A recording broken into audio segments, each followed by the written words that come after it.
was learning how to fail properly. You have no fucking idea how great you really are, because you are using such minimal of what you have. It became a way of living.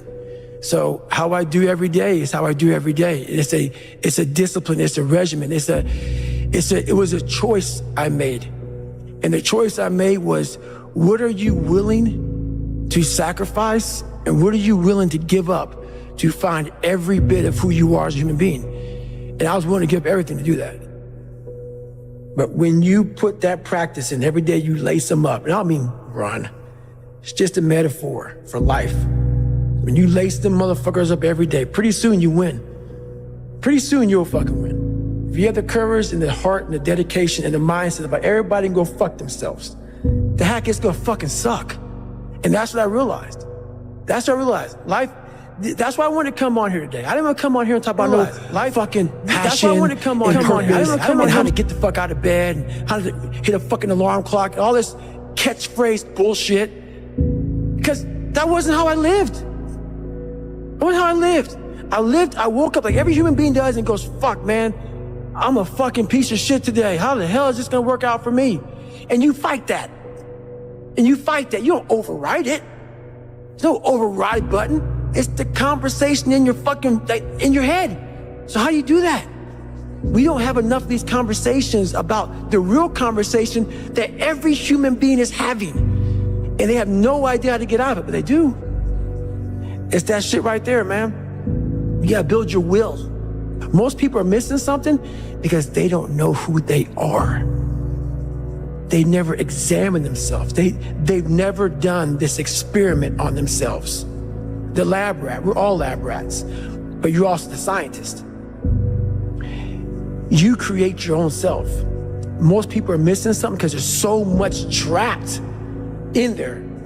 I don't even want to say potential. I think that's word used out too much too. There's so much in you that God or wherever the hell you believe in, or if you're an atheist, in you that you have not unlocked, that you walk around with this gorgeous wife or great husband and all this money, like, God, I feel like I'm missing something. Yeah, because it's about 75% of you is still fucking in there. Still chained up because you just didn't want to find your willpower. Didn't want to find your soul, your will, your heart, your determination, your guts, your courage. And what that looks like, it looks scary. Like your little scary lab I went in. Scary. To wake up every day and say, I'm stupid, but I want to figure out a way to be smarter. Versus saying, man, I just can't do that. So you limit this box. So your box becomes so small of things you can do. My box wasn't even a box. It was a fucking little pinhole. And then through examining myself, getting some willpower, some courage, it became bigger than this table.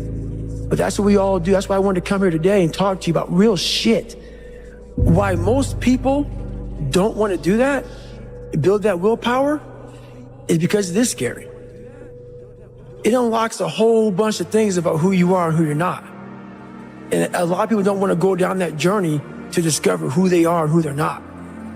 Because it's not a pretty journey. I mean, I've gone down it. It's not like I went down it once. I go down it all the time. And when you unlock that, and you can't just turn it off. Like people say, hey, well, how come you haven't retired yet? I built all this willpower. Do you think it's gonna let me just retire because my knees hurt? It's telling me every morning, I wake up like, man, my knees hurt, my legs hurt, my body hurts, but you can still run. So why aren't you running? If you can still run, there'll be a time when you can't lace them up anymore, but you can still run. So I still run. When the time comes I can't run, the body will say, you just can't run. But if I can still do something, that willpower that I have created, it makes me do it every fucking day. And that's what they don't get. What builds a human being is you start with the small building blocks. And before you know it, man, you become something that it doesn't even make sense to most people because it's just who you are now. That's why I can still run at 50 at 49 with broke down knees and broke down body, because my body knows you still can. Therefore I do. Second you stop, the willpower is gone. You know why people connect with my book so well? For some reason, God put me in almost every fucked up situation on the planet Earth. So when I talk to people, it's not sugar-coated, because I'm not saying it from I was 175 pounds my whole life. I don't say much to those people. Maybe you're a piece of shit. Maybe you want to be nobody. Maybe you're happy exactly where you are in life, because obviously you are. Maybe you don't have the determination to be somebody better than who you are. And if you want to live with that, I'll support you in that. If you're good with being who you are, that every day you wake up and every day you smell like shit because you can't wash your body well, and your skin's messed up because your health's so bad, and you can't put your clothes on right, you need help with that. You need help, like when I was training, I need help wiping my ass. That makes you feel good? Nothing I can say to you. If every day you wake up with this, see, people are haunted, but they obviously like horror films because they keep watching the same fucking movie. I don't like horror films. A lot of people like horror films. So I don't say much to them. I say exactly what I said to you, right there. Because I was once you. I didn't like horror films, so I changed it. Some people are just, they become, like you said, it gets real small when you're lazy and you're fat. Their will is so small that they don't have any, and you can't give it to them. There has to be something. This is what I'm talking about now, because this isn't a hack. This has to be in you. Something in you has to wake up. And usually the only person that can wake it up is you. Sometimes you can read a David Goggins book, because I was all this shit and then a lot more of fucked up. But if you don't have a little flame, just barely, you're done. I can't light it for you. And that's the harsh reality of this life that I want to get across so fucking bad. You can watch me, you can watch you, you can watch fucking Rogan and Cameron Haynes, all these motherfuckers. You can go to Tony Robbins's fucking bullshit, do all this shit. Do all this shit. If you could keep going back and keep spending money and spending money and spending money with no results, you can wonder, wow, maybe let me go try out David Goggins. He ain't gonna fucking help you. You have to explore, examine the insides of yourself. And what do you really want out of life? Your friend and a lot of people out here just don't fucking want it. So guess what? Have fun with your life. Go from 3 to 350 to 400 to 450 to 500, because you don't want it.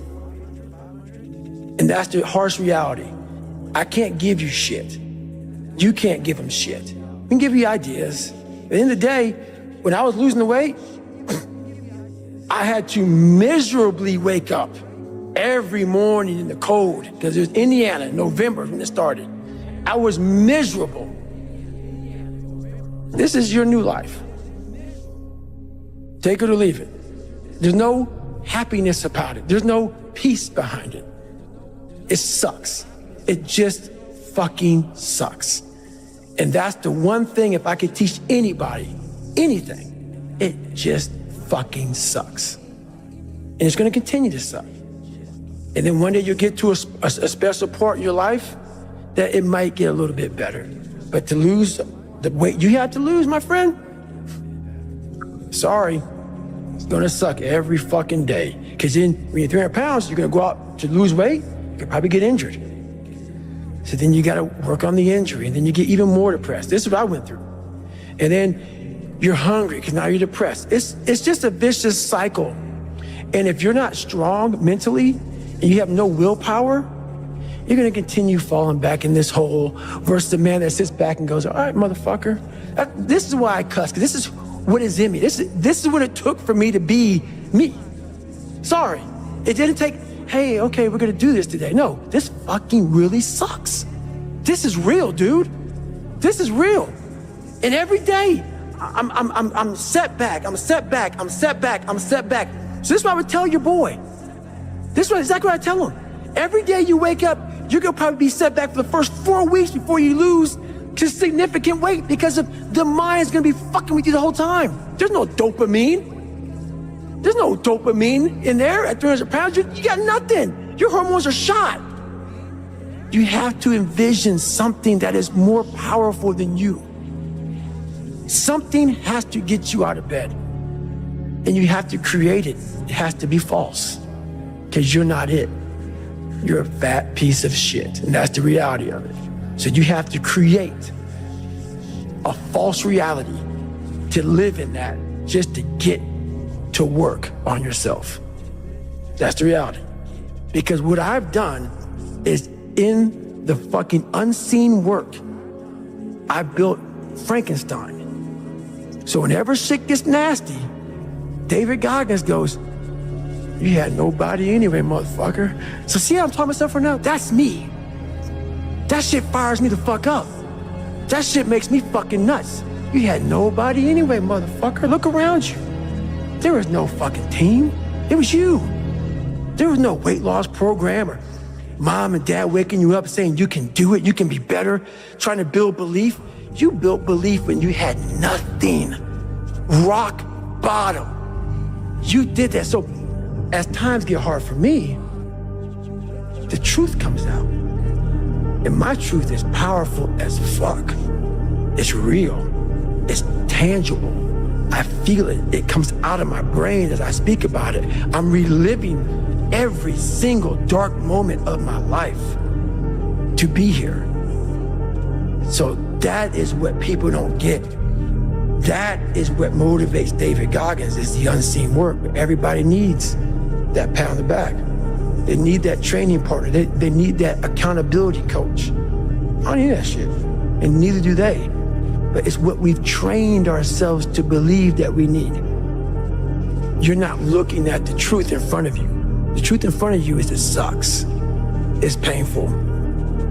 It's fucking mind-numbing. And that is the truth.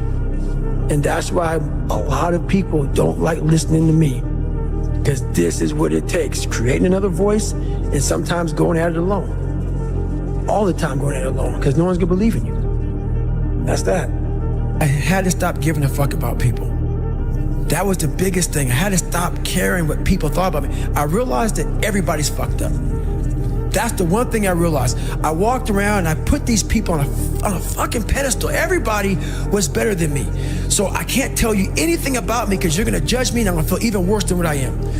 What I realized, once I calmed my mind down and sat back and looked at how jacked up this world is, once you realize that you are not alone, everybody that's talking to you about how jacked up you are, only thing they've done better than you is they've hidden their fucked up world better than you have. That's all they've done. So once I realized that, if you want to sit back, like for instance, there's all these things that are on TV and we have all these news people judging people who fuck up in life. And yeah, they made big mistakes. But that person who is judging you on TV, I guarantee you that news person, and say, I'm glad that my shit didn't come out, but I'm gonna judge the hell out of you. I know that about people. So if you want to sit back and judge how jacked up I was and how messed up my life was, Merry Christmas, go for it. Have a good time. But I'm smiling at you right now, knowing you have a secret that you're not willing to share. It gives you a lot of power when you're able to go on a podcast this big and say, hey, tell me, I'll tell you anything you want to know. I no longer care. And that is a lot of power in that, to be able to put your life on a billboard for the whole world to see and say, judge it, man. Judge it. Like just me talking about it makes me feel good. And that's another thing about it. When you are willing to talk about how jacked up you are, the strength, that big rock that you carry, it just starts to come off you. It just starts to come off. That's why I do it so often. I'm like, hey man, I'll tell you anything you want to know. I'm tired of being afraid. I'm tired of not telling you shit. I'm tired of lying about how good I'm not. We tend to do the things that are easy. And that is, it builds no mental toughness. It builds no mental hardening. It builds nothing. When you work out, working out is where you can build that the fastest. Because it's a constant, it gives you instant feedback. Yeah, you may not lose the weight you want to real fast, but the discipline it takes, it transfers over to all aspects of your life. It's not people, man, why are you always working out? Stop looking at it that way. This is the foundation of life. When you look in the mirror, every morning we all look in the mirror to get ready to go to work, to go anywhere. The first thing you see is your reflection. If you don't like what you see in the morning, you lost the war already. It's not about even liking what you see. It's about looking in the mirror and you may start, man, I feel different. That reflection is not everything. It's a feeling you're supposed to get. So you have to, in life, once you leave your house, the war begins. In your house, you have some control. And that reflection in the mirror, you have to control that reflection in the mirror. That's how you start your day. If you leave your house feeling like, okay, I can fight. I've established the mentality to fight. And all that comes from working out. It's not just from, you can't find that in the office. There's a lot of them out there. But most of them are that way for one big reason. They can't see themselves doing it. They can't see themselves doing it. It's one big reason. The other reason is a lot of it is jealousy. When you set these humongous fucking goals and they see that you're getting at it, let's say, for instance, we have a family. Let's say we're all a big family here. All three of us, all four of us are a big family. And every fucking morning I'm getting up training for a 200-mile run. And you see me get up at 4 o'clock in the morning and all you fuckers are sleeping. And by the time I get done running my 30, I come home just getting up. How are you gonna feel about yourself? A lot of times when you're an overachiever and you have people, that's what I talk about the mediocrity thing. A lot of our family members, a lot of our friends, they're mediocre. There's always those couple of guys who are uncommon, who wanna be better. But you make that mediocre motherfucker feel like shit. Whether it's your mom, your dad, whoever. You make him feel horrible. I've been there. I'm speaking from experience. When you get somebody around you, man, who's trying to be better and you don't have the drive that they have, it's a constant reminder of how fucked up you are. You have to know that that's what it is. Anybody in your course not saying, man, get after it, brother, I'm so proud of you, they have a problem with themselves. Because all you're trying to do is achieve more. If that's a problem for somebody, you have to look at them and say, man, you really have a fucking problem with yourself, huh? It's much deeper than what you think. Right. It lies deep in your soul. How I was able to fix myself was I saw how ugly I was towards other people who were great. I was able to look back and say, man, you don't hate that motherfucker for any reason because he's great. And you're lazy. You're lazy. He makes you feel like shit every single day. That's where it comes from. You have to know where shit comes from to be able to solve it. I honestly want to be considered one of the hardest men to walk the planet Earth in the history of the world. And what I mean by hard, I'm not talking about the guy who does the most pull-ups, the most sit-ups, runs the most. Just a person who's able to overcome any adversity in front of him, to figure out a way. Hardness isn't about all this physical shit, man. Yeah, it helped me get to where I'm at. But all I was doing in the whole process, the process wouldn't be ripped. It wouldn't walk around with my shirt off. That wasn't it. I knew through the physical challenges, through the physical suffering, my mind was getting stronger. I was literally doing that for a reason. I had a weak mind. All the rest just happened to come with it. I was trying to strengthen the mind to handle all the judgment that's passed on me, perceived and not. Sometimes you make it up in your own head. I just want to be able to handle all of that, everything, physical, mental. I want to be perceived as that, like an old school barbarian, an old school guy that's like, God, dog, man, nothing can hurt the guy, which is why the book is titled, Can't Hurt Me. I want people to have that mantra in their life. Take that with you. Take it everywhere you go in life. And if you believe that and you work towards that, callous in your mind, strengthen yourself, Can't Hurt Me is strong. In any situation, like when I was in Buzz, they beat the shit out of you. I'd be the first one to get up and say, can't hurt me, motherfucker. And they were beating the hell out of me. But you say that enough to you. False motivation becomes fucking real motivation after a while. I realized is I'm not a cookie cutter type of guy. Right. I'm not here to take your money. I'm here to help you. If you're coming in to work with a guy like me, who knows that you have to have thick skin to get better, you have to call yourself out. If you're fat and you're fucked up, I want to hear that. I don't want to hear you tap dancing around shit. So I don't take on many clients because when you work with me, we're going to get to the root of the fucking problem. And a lot of people don't want to go there. They don't want to talk about their childhood. They don't want to talk about their past. They want to get to the root of the problem, and then they go, why am I not getting better? Because there's a lot of shit in there you haven't dealt with, brother. You know, people go to the gym, like for instance, going through any kind of special operations school. These people go to the gym, they get big, they get jacked, they can run fast, all that shit. But the only thing they're doing is they're coding over the mind. All you're doing is building a bigger, stronger quitter. Your mind hasn't gotten any stronger because you haven't gone back in there and dealt with shit. So the second adversity comes, like, my God, I'm so fucking fit. What's wrong? Your mind is still soft. So I work on the mind. It's hard for me to respect people who are able to come into that world and leave. Sure. This is a fucking lifestyle, man. Like, and people wonder, why am I not achieving more? It's because all of us, once we achieve something, we celebrate for a long years fucking time. And we wonder, why don't I have drive anymore? Where's it all at? If you don't develop a routine of suffering, and suffering is not like go out and kill yourself every day, it's being uncomfortable. Yeah. That keeps you hungry every day. If you live in your victories for so long and say, I'm gonna go challenge myself for 30 days or for 2 weeks or run this one marathon. And it ends, I did one marathon. Okay, that's why it leaves you. It leaves you because you haven't set up the next obstacle. Obstacles is how you grow. You must continue to have friction. Friction is where growth is at. With no friction, there's no growth.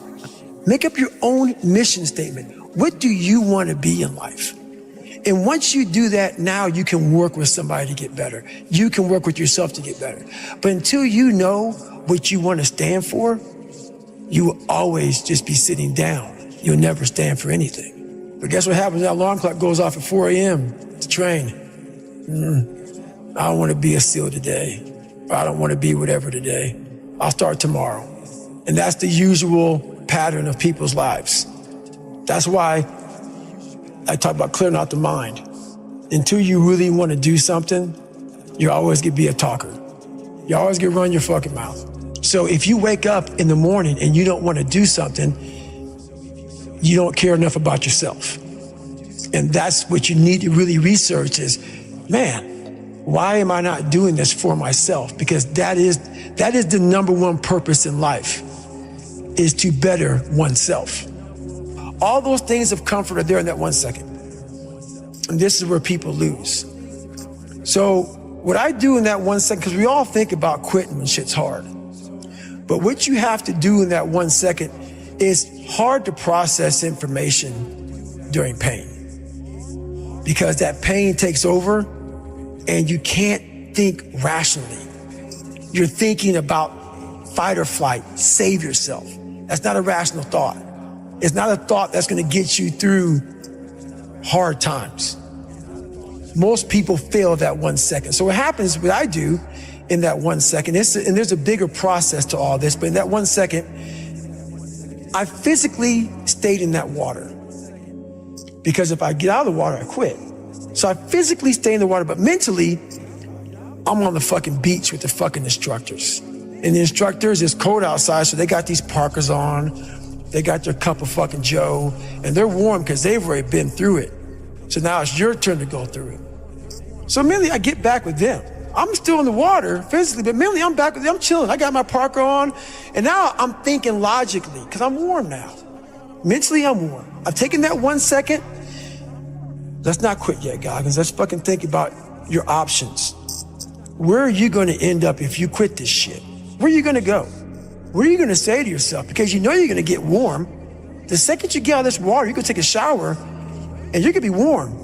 And in 5 days, you could be out. So I start thinking logically. I calm my brain down because your brain just wants to get the fuck out. Ring the bell, put your helmet down, get warm, and then you're really fucked. And these are the things you have to think about in the 1 second decision. So that's what that's all about. It's about gaining control of your mind, putting things back in the proper perspective, and then saying, I really do want to be here. And I'm going to have a bunch of these 1 seconds through this 130-hour journey. And I have to learn to control these, because if I fail, one of these 1 seconds, I will not be a SEAL. I will not be a doctor. I will not be a lawyer. I will not be whatever the fuck it is. So that's how important that 1 second decision is. It's all about your mind takes control of you. You have to say, fuck you, I run this motherfucker. And that's what that's all about. So every morning starts with a run. And that's because that's the one thing I hate to do more than anything in the world. So that's like my cup of coffee.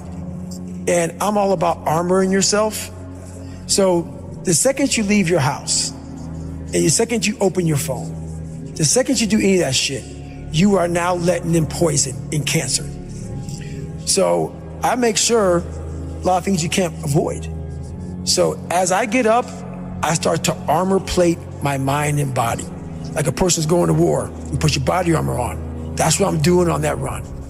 I'm waking up and I'm giving myself all this armor. So when I come out in the world, look at that phone, I'm ready. I'm not waking up late. I'm not rushing around. I'm not disorganized because I know I'm gonna get hit in the fucking mouth. There's an art to getting hit in the fucking mouth. And that is why these things are important. You have to wake up and you have to give yourself belief. You have to give yourself confidence. So it starts with that run. A lot of people sit back and they dream about being a sports figure, or dream about being a SEAL, or dream about being an astronaut. And all it is a motherfucking dream. They don't put the work behind the dream. That dream has become their fucking master. When you become the master of your fucking dream is when you say, I want to go be a Navy SEAL. And you say, okay, I'm going to lose 106 pounds in less than 3 fucking months. The dream was the one thing I thought about, and the dream was now gone. Now, what comes in, the dream goes away, and the fucking laundry list of fucking details and tasks come up. Gotta do this, gotta do this, gotta do this, gotta do this. That's when you become the master of your dream. So, a lot of people out there dreaming. So my first conversation when I was absolutely nobody, and that's one thing you have to say. We live in a world now that's so kind. We find the kind way around everything. Like, if you don't look good, I have to find a kind way of saying, I don't like your shirt. Right. That's not the approach. If that's the approach you're looking for, that book is not for you. Can't Hurt Me is not for you. The approach you have to take, at least I took, you take whatever approach you want. The conversation had to be a real, honest conversation. In the accountability mirror, guess what? I was fat. Don't find a kind word to say that, you know what, I've gained some weight. No, you're fat.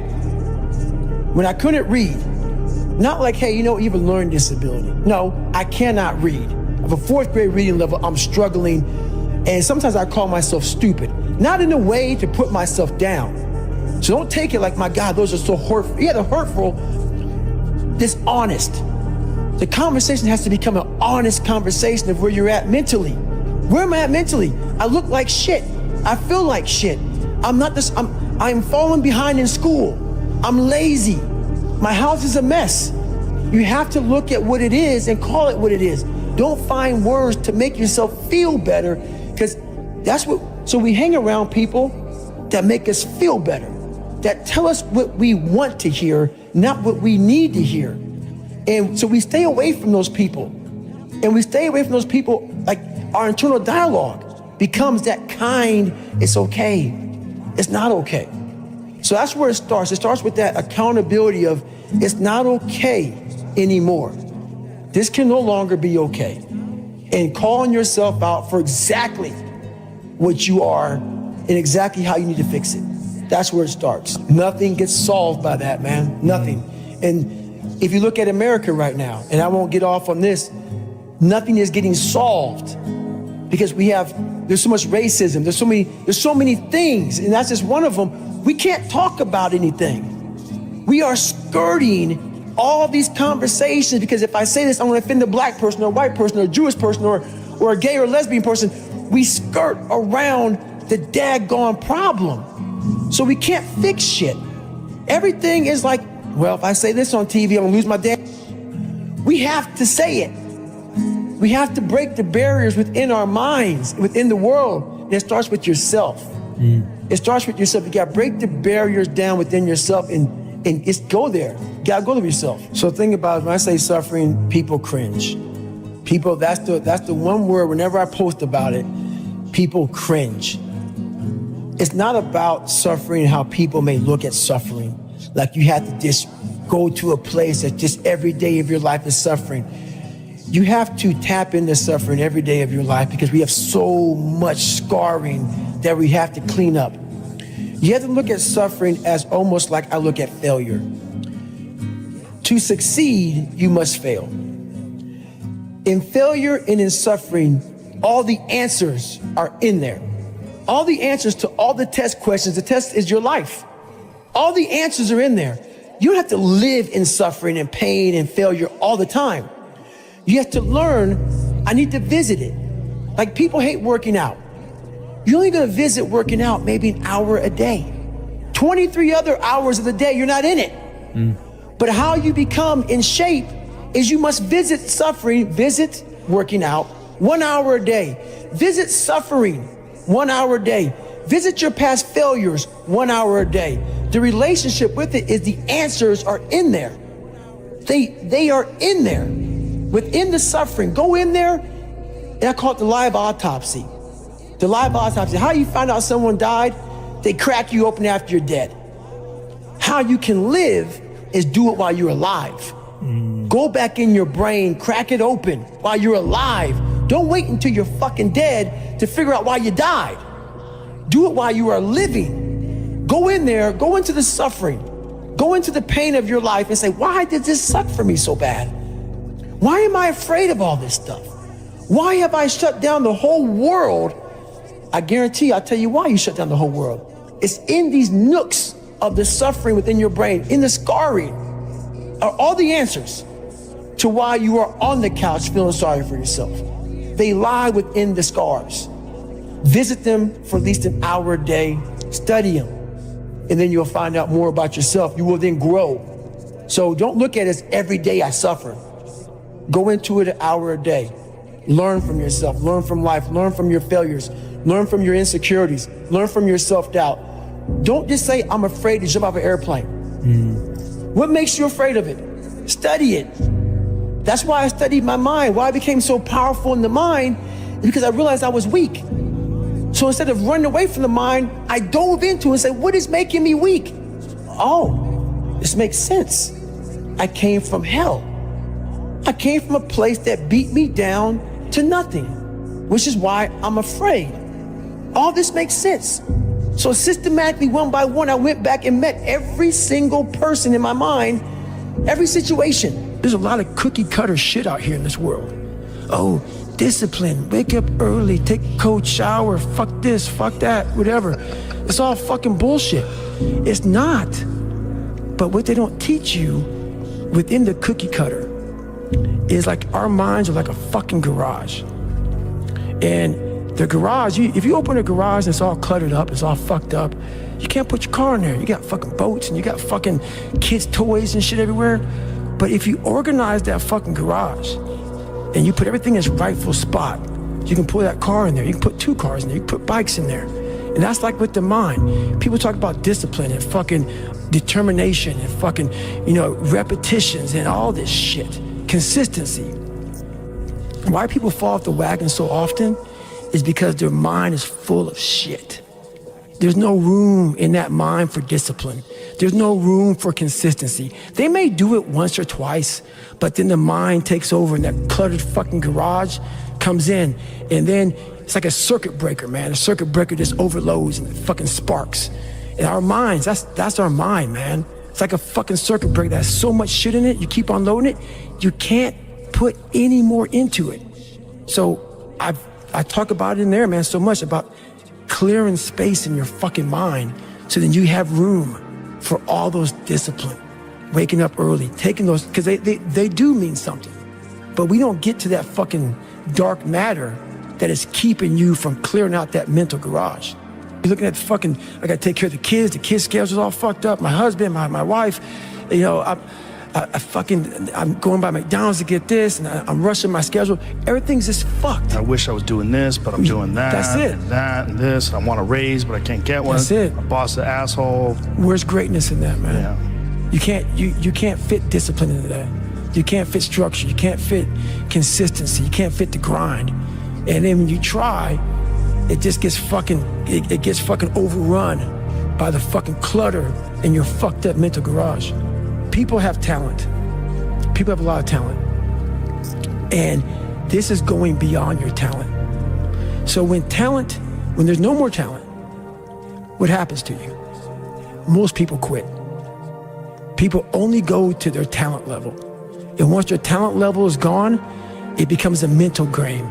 That the whole mental game sets in then. And most people can only perform to their talent. And they realize, man, why am I always messing up right here? Why is this like my big hurdle? It's because you're performing to your talent. And then after that, your mind has nothing for you. Nothing for you. I see fighters, I see runners, I see people who they're great, but they get to the edge of their talent, and it's like, fuck, man, what's up? Because you're now at the point now where your talent ain't gonna do shit for you, my friend. Now it's the mental game. And that's where people get lost in life, get lost in that next level. And that next level is found for me in the things that I do. I'm just misunderstood. I got to a point, I'd be running, I was like, okay, man, we could do 10 miles today. I get to 10 miles, like, oh no, motherfucker. That fucking demon that I let out every fucking morning that walks the streets at night, he comes and says, hey, no, bitch, not today, man. There's somebody out there that you don't know, have never fucking met in your entire life, that is doing 12, 13, 14. You're gonna do another one.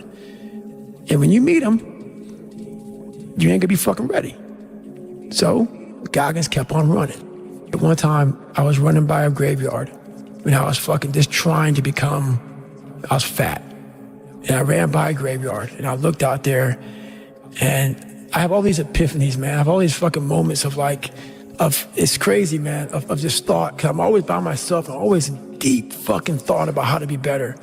And I look out there, I'm like, man, I wonder how many of you motherfuckers in there fucking just are so upset with how you lived your life and fucking just regret how you lived it. And I'm running a 300-pound man thinking, man, don't fucking die like this, bro. Don't die like this. So people wonder where this shit comes from me. It comes from such deep thought of trying to see what this is all about. What is this life all about? What am I all about? Why am I here? You know, I had to find purpose. And my suffering, it had a purpose. I see these older guys who are still fucking grinding hard. People always talk about father time. Yeah. Father time doesn't get you, man. It's father fatigue. It's father fatigue, man. Like I see these guys who have been in sports for a long time, fighting, of basketball, football, whatever it is. Yeah. And it's that grind. It's that everyday waking up grind. It's not father time, man. It's the fact that, you know, I gotta go do it again. Yes. I gotta do it again. So a lot of these guys are fighting father fatigue and they're doing a good job of doing it. The things I don't enjoy that I still do, that's where growth is at. And that's, for me, the only place growth is at is in that very uncomfortable, you know, in that uncomfortable zone. Yeah. So I have to visit it every single day. There may be some days I get up with poopy pants and I'm like, you know what, man? Fuck this, man. Like, what am I training for? Yeah. I have no race on the docket. Why am I having this such a structured life? Why? And I'm like, you know what? I'm good. I'm done. I retire every day. Yeah. I'm done with this shit. And I sit around and I say, okay. And then this is my thought process. So you want to be normal. So you just want to be like everybody else that roams the world, not knowing the power that's in them. Being fine with being mediocre. You want to go back to who you were, huh, David? I'm like, fuck that, man. And you have that conversation with yourself every day? Not every day, it's those bad days. Yeah. It's those bad days. I see a whole bunch of people walking around out here who have no idea how talented they truly are. Now I'm talking about talent, like some God-given ability. Talent that sometimes you have to hone, you have to work on, and you have to harness yourself. You have to go to a different focus. The focus has to be so heightened that very few people, they even understand that, but they have it in them. They have it in them to go there. But you have to go to a place of fear, of suffering, of pain, of doubt. And that's when your mind, if it knows it's not going to quit, it opens up. And once it opens up, that's my 40% rule. Once you can open your mind up when it knows it's not going to quit, it finds more. It finds more focus. It finds more power. It finds more drive. And that's what gets you through the 31 miles. That's what gets him so hyper-focused on that one little nodule to put his finger on. And that's what you find in those moments. But without those moments, you don't know what you're capable of because you're living a very structured life without risk. I'm going to explain this to you. I have big dreams. A lot of us have big dreams, big goals. And when you have goals that are maybe outside your reach, you have to know that getting to that goal, you're gonna have a lot of bad days, a lot of setbacks. So like when I was losing 106 pounds in 3 months, the first 2 months or first 2 weeks, it's like I was gaining weight. You know, I would lose a pound, gain 2. So I was just failing. I kept failing and kept failing and kept failing. So I had to teach myself how to fail right. And what that means is when I fail, I can't spend much time in that fail zone. I have to be able to get up and get after the next day just as fast. Because my goals were to be a Navy SEAL. I don't have time to stay here and feel bad for myself for weeks and months and years because I'll lose that time. So the big thing is know that if you have big goals and big dreams, along the way, failure is going to happen. So how fast do you get up from that? And you got to teach yourself that. But the biggest key to success in anything you do is you got to have an unlimited supply of fucking fuck you. This drive and passion. And it may come from nothing. Like for me, there was no passion, no drive, no nothing. But I had this fire that I'm going to be somebody. And it has to be there because on all those bad days and all those days you don't want to do shit, you have to be your own motivator, your own coach, your own trainer, your own everything. So to do that, you have to come into work, and work is whatever your work may be, ready to go. And what that means is you may have failed miserably yesterday, but you come to work like, people like, man, you just lost everything. How the hell are you just fucking damn motivated? Because this is what it takes. This is what the fuck it takes. And you got to get it from wherever you can. Whether you make up this illusion of your life or this false reality that gets you motivated, whatever gets you motivated, it's got to be here at the tip of your brain at all times. Because in those dark moments, you got to pull it out. So that's the big thing for me, man. I was always fired up at all times. There's people in these different, programs that do it for 30 days. Right. And there's a lot of programs that are 30 days. And 30-day programs are good, but it's kind of a hack. Because while they say it takes 3 weeks to develop a habit or it's always this hacky shit. I'm gonna tell you right now, 30 days ain't gonna do shit for you. The permanent, you wanna make it permanent. Permanent, you start talking about a year, 18 months, 2 years, that's a sacrifice. And when you commit yourself to something for a year, you're not gonna say, oh, I'm gonna let that go. Because in your mind, you have it clear as day. That year took a lot out of me. That year built me. That year started to scrape away all that scar tissue, started to clean me up. 30 days doesn't clean shit up. 30 days just kind of covers up, put a blanket over it. It's like putting a rug over it. A year, it cleans you up nicely, man. Whatever your problem is, if you can dedicate yourself for a year to something, you can be a changed person. What it was, my first question was, okay, what are you willing to give up? What are you willing to sacrifice? What are you willing to forgo? Because a lot of people, like this guy came in one time, I was a trainer, and he goes, man, I can stop doing anything but my frappuccinos. I go fucking leave. Because I'm looking for that person like me. People, it's hard for people to understand how I lost 106 pounds in less than 3 months. I sat down at the table and I said to myself, what are you willing to give up? Everything. And when people come to me with that kind of mindset, I can work with you. When you are willing to strip yourself down to nothing and give everything, that's who I want to work with. Because now I can mold you into exactly who you want to be. When you put these restrictions up, and that's why my first question is, how bad do you want this? If it's as bad as you want to live or breathe or sleep, whatever the hell it may be, I can work with you. But a lot of people, most people don't want it that badly, which is why they always ask the question, man, how did you get to where you are? You know how to do it. You know exactly how to be you or how to be me. You don't want to do it. So I can't make you do it, and nor do I have the time or energy to force you into that place that I know you have to be to do it. There's no luck in this game, man. It may be a little bit of luck, but the luck happens after you bust your ass and you put yourself in that lucky situation. Luck doesn't happen. You put yourself in that situation where luck might fucking happen. And that's what people don't know. But to get there, luck ain't gonna happen. You have to put yourself in that situation, man. They have already put their cap on their success in life. And that's why most people aren't sitting where you're sitting or sitting where I'm sitting. You never capped yourself. You might have, and if you did, you took it off. 100%. People cap themselves. They look at somebody, and because their mind can't imagine it, they then start talking shit. He has to be doing this, or he has to be doing that. There has to be some trick. There has to be some potion.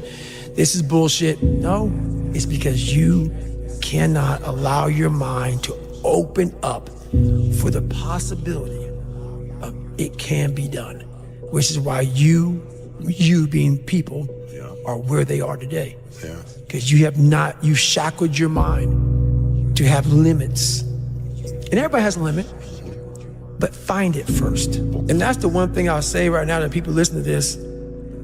A real person, a real alpha, a real go-getter, they ain't saying shit about nobody. Correct. That's why you will never, ever hear me dropping somebody's name, running my mouth about somebody. I don't know what you went through. I don't know what you're going through. I didn't wear the shoes you wore when you were a kid. I didn't grow up in your fucked up house. I didn't have your fucked up family. I don't know shit about you. So guess what I do? Shut the fuck up. Because real men don't say shit. Because first of all, we're too busy trying to grind and be better. Correct. Second of all, unless we know what we know, we shut our fucking mouths. But nowadays, there's not many real men who live by that creed of like, you know, if you're on social media running your fucking mouth and shit, you're just a bitch. Correct. You're honestly, and that's not me trying to be some after school special shit. You really are a bitch. Real men ain't doing it. Real men don't care about that gossipy bullshit. Get to work, man. Right. That's it. So the mind has a governor, like a car. If you're driving a car and the car has a governor on it, the car may say 130 miles an hour, but the governor's set for 91. Once that governor sets in, you get to 91, that car starts doing this. The car wants to go. The car wants to go, but that fucking factory said, we're not going past 91. We have a factory, a nice governor in our brain, and it's a survival mechanism. It protects us from pain and suffering. The second we feel that shit, our mind says, oh no, this isn't fun. We should back off.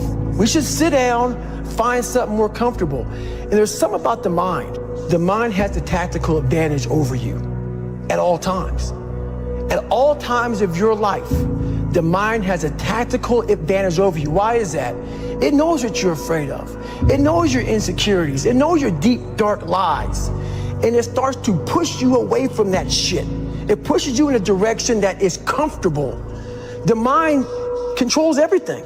So what I realized was that when I was growing up and I was 300 pounds and I got all fat and I got all insecure, I realized that my mind kept taking me in this direction. When things got uncomfortable for me, when I was facing my insecurities, I was facing my fears, my mind said, oh no, we have the tactical advantage. We need to get you, separate you from this feeling over your life's all about feelings. We want the happy feeling. We don't want that feeling of this sucks. Why am I here? And you don't have any, so you can't answer those questions, so you leave. I started realizing that if in that moment, you can answer those fucked up questions and you are now in charge of your brain versus your brain ruling you, that's where all that stuff comes from. So the 40% rule is all of that. You get to 40%, your brain says, we're done. Let's roll, man. This is starting to get painful. This is uncomfortable. So you sit down. You have to figure out ways, and everybody's different. That's how the book kind of talks about, like we all have these things about, 5 steps to this and 4 steps to this. It's a lot more than that. That's all bullshit. It's a practice that you have to, it's a habit. So if you know that at 40%, I'm feeling pain. At 40%, I'm feeling pain. That's where the 40% rule kicks in. Now it starts. Okay, I'm feeling pain. My mind's saying all this shit to me. It's saying, get out of here, run, flee. The fight or flight kicks in. Okay, we're done. We're not good enough. It starts telling you all these things. You start to believe it because the mind controls all.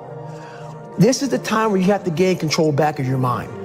And say, okay, let me see if I can go 45%. And once you start giving yourself more and more hope and start realizing, okay, the mind starts to be, okay, what are you doing? We're supposed to be going right and you're going left. You start then controlling your mind. Start finding more in yourself. And then it goes from 40% to a lot further than that. But that's the start of it though. Get to the spot where your mind is saying stop. Wherever that is, you gotta get there first. And then that's when that shit starts to work for you. You gotta control yourself in that moment. You have to face that in that dark room. In that dark room is who you are. But in that dark room is where you have to create another human being that walks out of that dark room to face who you are. That's the only way you're gonna get over all those things. You have to create someone else. Not like you have 2 different personalities, it is you. But you have to find strength. And that visualization of almost me cracking out Goggins, like almost like that Superman cape, like I'm coming out a different person, a person that doesn't give a fuck about anything, who doesn't care about being judged, who knows I'm weak, who knows I'm afraid, who says, whatever you think about me, take it, whatever, I'm here. That's Goggins. In the dark room, you face yourself, you realize you want to be better, you realize you don't want to be this weak, insecure person in the world who has all these problems that we all have. We all have. Social media is a great platform to tell you who we want to be, not who we are. So that's where that dark room is. You have to first be uncomfortable with how you feel about yourself. With that voice that a lot of us like to run away from, we all have it.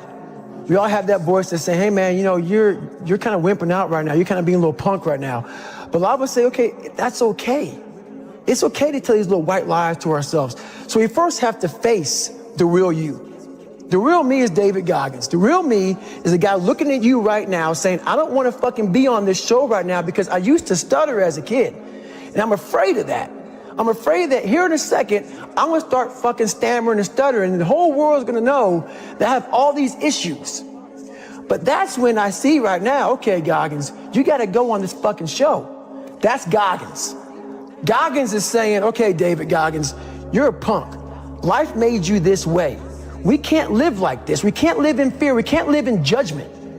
We can't be afraid of what the fuck people right now are looking at me saying about me. We cannot be afraid of that. That's Goggins. Goggins saying, fuck all of you who don't like me, who don't want to, and that person then comes in. But you have to be David Goggins and say, man, I'm afraid of this. I'm fucked up here. Life made me this way here. I stutter. I have these issues with reading and writing, and I'm fat and I'm insecure. You have to face that in that dark room. In that dark room is who you are. I didn't teach myself victory first. I taught myself how to fail. When you're 300 pounds and you can't read and write and you're fucked up, you know how many times you're gonna fucking fail on that process? So if you don't know how to fail, there is no victory. Most of this generation quits the second they get talked to. You did this wrong, or they get yelled at. It's so easy to be great nowadays because everybody else most people are weak. This is a softened generation. So if you have any mental toughness, any ability, if you have any fraction of self-discipline, the ability to not want to do it but still do it. People have a hard thing understand. I hate to run. And what makes me so crazy, it doesn't anymore, is People go, well, why do you run if you hate it? What are you talking about? If you can get through to doing things that you hate to do, on the other side is greatness. That's what people don't understand. By me running, I am callous in my mind. I'm not training for a race. I'm training for life. I'm training my mind and my body and my spirit so it's all one, so I can handle what life is gonna throw at me. Because the life I've lived, it throws a whole bunch at you. And if you're not physically and mentally prepared for that, you're just gonna crumble and you're good for nobody. Tighten up, people.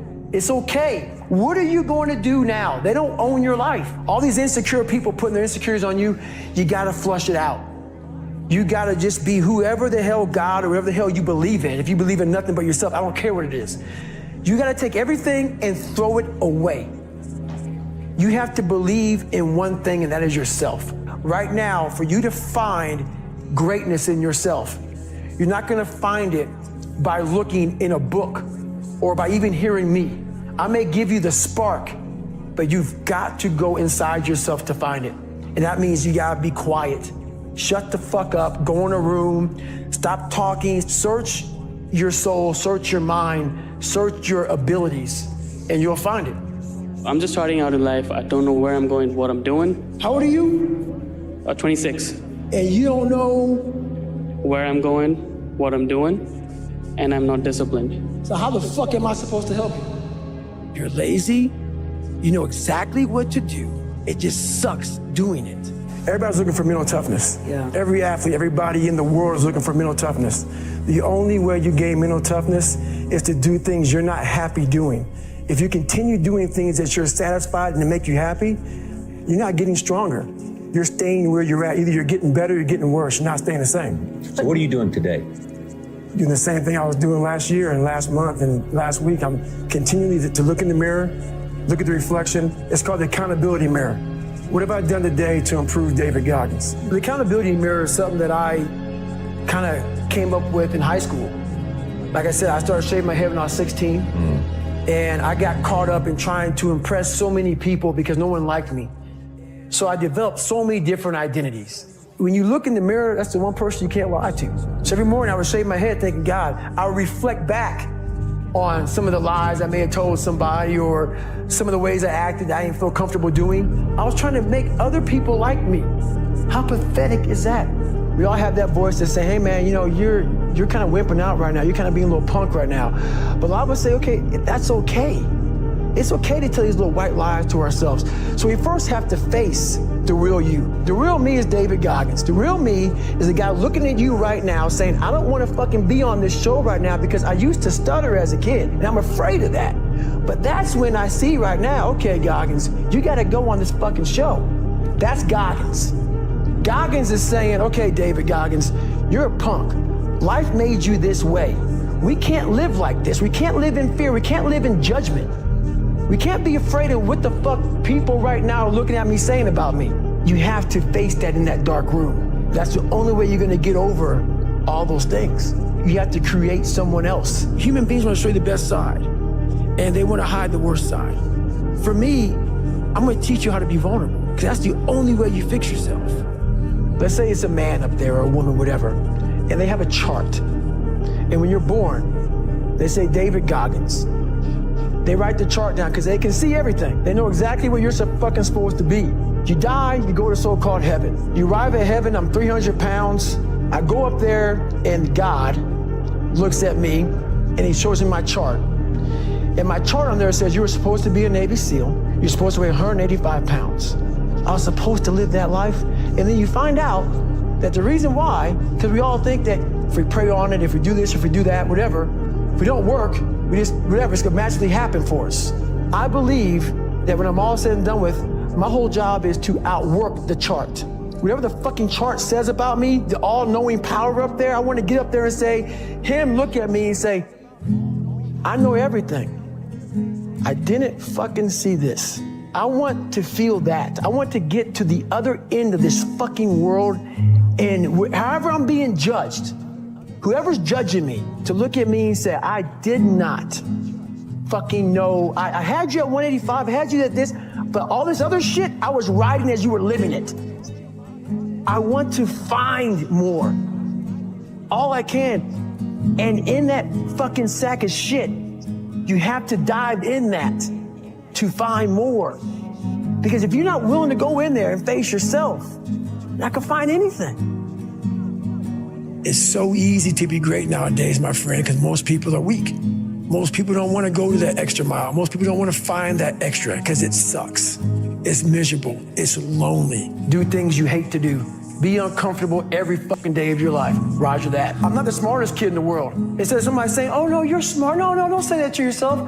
I said to myself, no, I'm a dumb motherfucker. Okay, roger that. How you get smarter? Educate yourself. So the things that we run from the truth. So the only way I became successful was going towards the truth. As painful and as brutal as it is, it changed me. It allowed me to become, in my own right, who I am today. I believe that most human beings are only living at about 40% of their capability.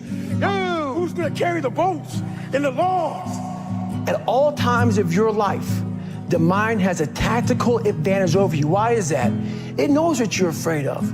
It knows your insecurities. It knows your deep, dark lies. And it starts to push you away from that shit. You talk about that you were kind of, lonely by yourself. I was the same way. And that used to hurt me growing up. Now I fucking thrive in that shit. That's the only place to be. Something in you has to wake up. And usually the only person that can wake it up is you. But if you don't have a little flame, just barely, you're done. I can't light it for you. And that's the harsh reality of this life that I want to get across so fucking bad. You can watch me, you can watch you, you can watch Rogan and Cameron Haynes, all these motherfuckers. You can go to Tony Robbins's fucking bullshit, all this shit. If you could keep going back and keep spending money and spending money and spending money with no results, you can wonder, wow, maybe let me go try out David Goggins. He ain't gonna fucking help you. You have to explore, examine the insides of yourself. And what do you really want out of life? You have to envision something that is more powerful than you. Something has to get you out of bed. And you have to create it. It has to be false. Because you're not it. You're a fat piece of shit. And that's the reality of it. So you have to create a false reality to live in that, just to get to work on yourself. That's the reality. Make up your own mission statement. What do you want to be in life? And once you do that, now you can work with somebody to get better. You can work with yourself to get better. But until you know what you want to stand for, you will always just be sitting down. You'll never stand for anything. Let's say you have no races. Let's say you have no classes, no nothing. There's no purpose in your life. People need to have purpose to get up. They need purpose to perform. You need to get to a point in your life where there's nothing on the docket. If you're not constantly performing without purpose, you're not going to be ready when the time comes. It's this magical thing, purpose, that we're all looking for.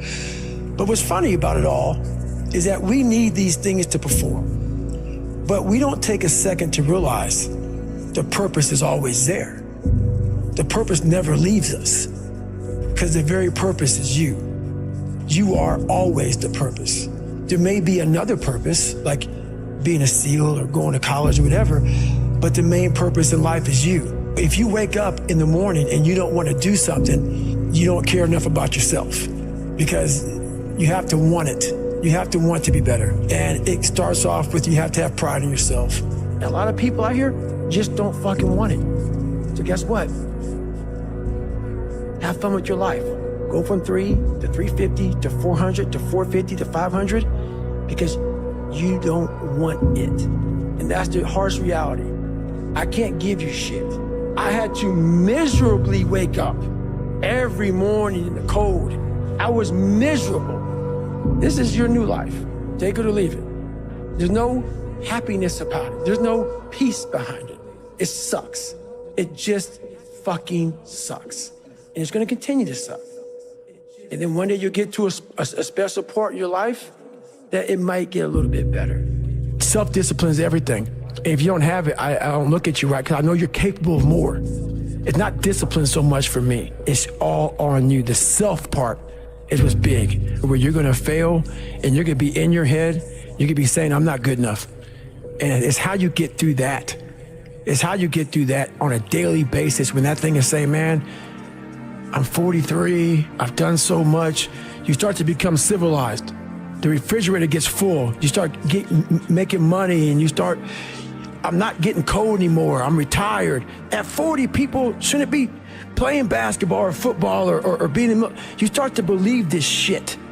And it becomes in your fucking mind, like there's people who are retired, at 40-something years old or 30-something years old. At 43, I'm still putting 100-mile weeks, still doing thousands of pull-ups, thousands of push-ups, because I'm not allowing myself to become civilized. The worst thing that can happen to a man is become civilized. You lose that fucking fight. You lose that, why the fuck am I doing this shit? I'm good. You ain't good, man. You ain't never fucking arrived. And that's just my mentality. You may have more, but you never fucking arrive. You want to be uncommon amongst uncommon people. It comes from, I had a rough childhood coming up, and I just took all that, negative energy and made it very positive for myself to drive me. I'm a very driven person. I have passion that almost scares people, just to be successful and to make it no matter what. People wonder, how do you stay hungry all the time?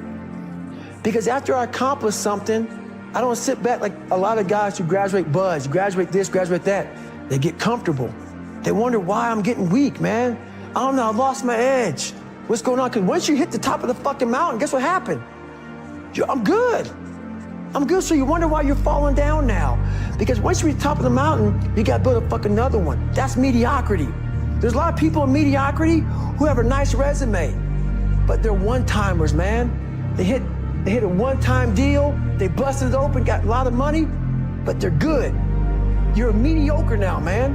What are you fucking doing today, tomorrow, the next fucking day? I listen to a motherfucker who's like this, man. What's wrong, man? I'm fucking tired, dude. Why are you tired?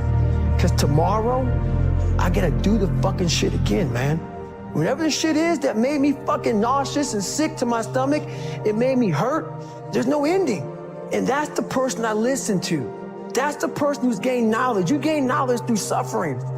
And on the other end of suffering is a world that very few have ever seen. It's a beautiful world. I will have normal, everyday people picking me apart. Oh, his life is miserable. Who wants to live like that? It's crazy how it's almost like he's sick, he's psychotic. Because human beings need to hear this. They need to stop hearing these hacks on this and that. There's no fucking hack, bro. There's no fucking hack. Yeah, you may this and that and saunas and all this shit it's great. There is no fucking life hack. To grow that thing, how do you grow it?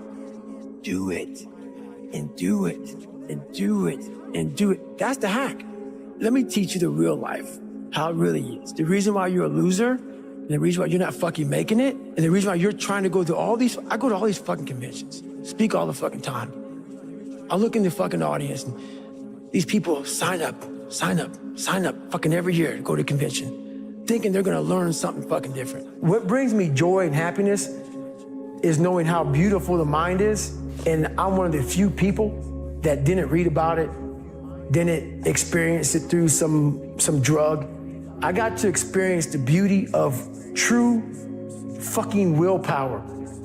True, fuck you, I'm gonna fail, I'm gonna fucking fail, and I will succeed. Just me talking about that gives me a feeling, I know what I did, and I don't need to travel somewhere or to have this or have that.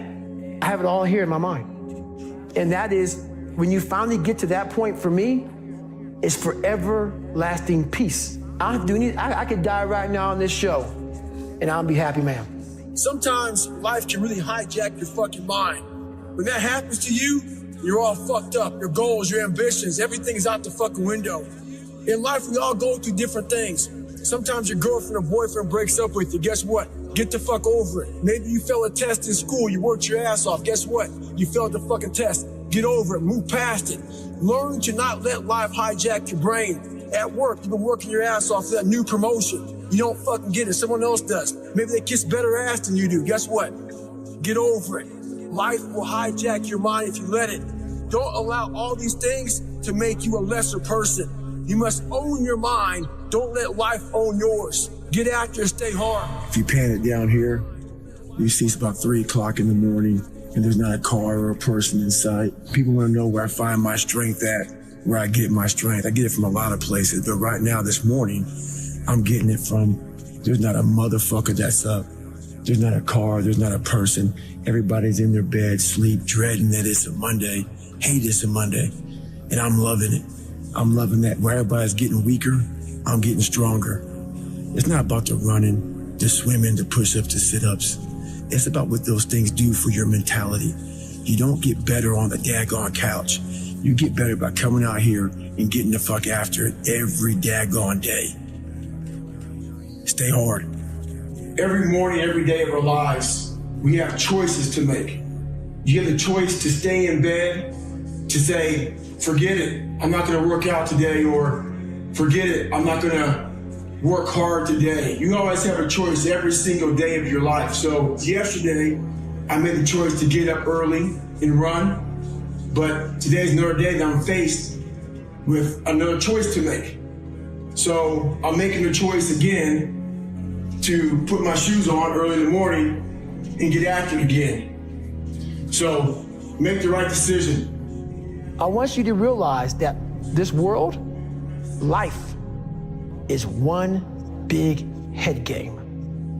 And once you learn to play the motherfucking head game, it's no longer a game anymore at all. You can start living your life. I've saw myself as the weakest human being on the planet. And I wanted to transform that into the hardest man God ever created. Who's gonna carry the boats? When you go to war with yourself, you find a lot of peace because you know exactly who you are. When you quit, your mind says we're done. So it doesn't expand. There's no expansion when you quit. Your mind takes control of you. You have to say, F you, I run this motherfucker. You gotta tell your brain where you wanna go and how you wanna go and how you wanna get there. Stay fucking hard. That warrior mentality that I'm so proud of, I wasn't born with it. I was not always this strong guy you see. I went through a lot of hard times in my life to get here today. What changed me was I had to be hard on myself.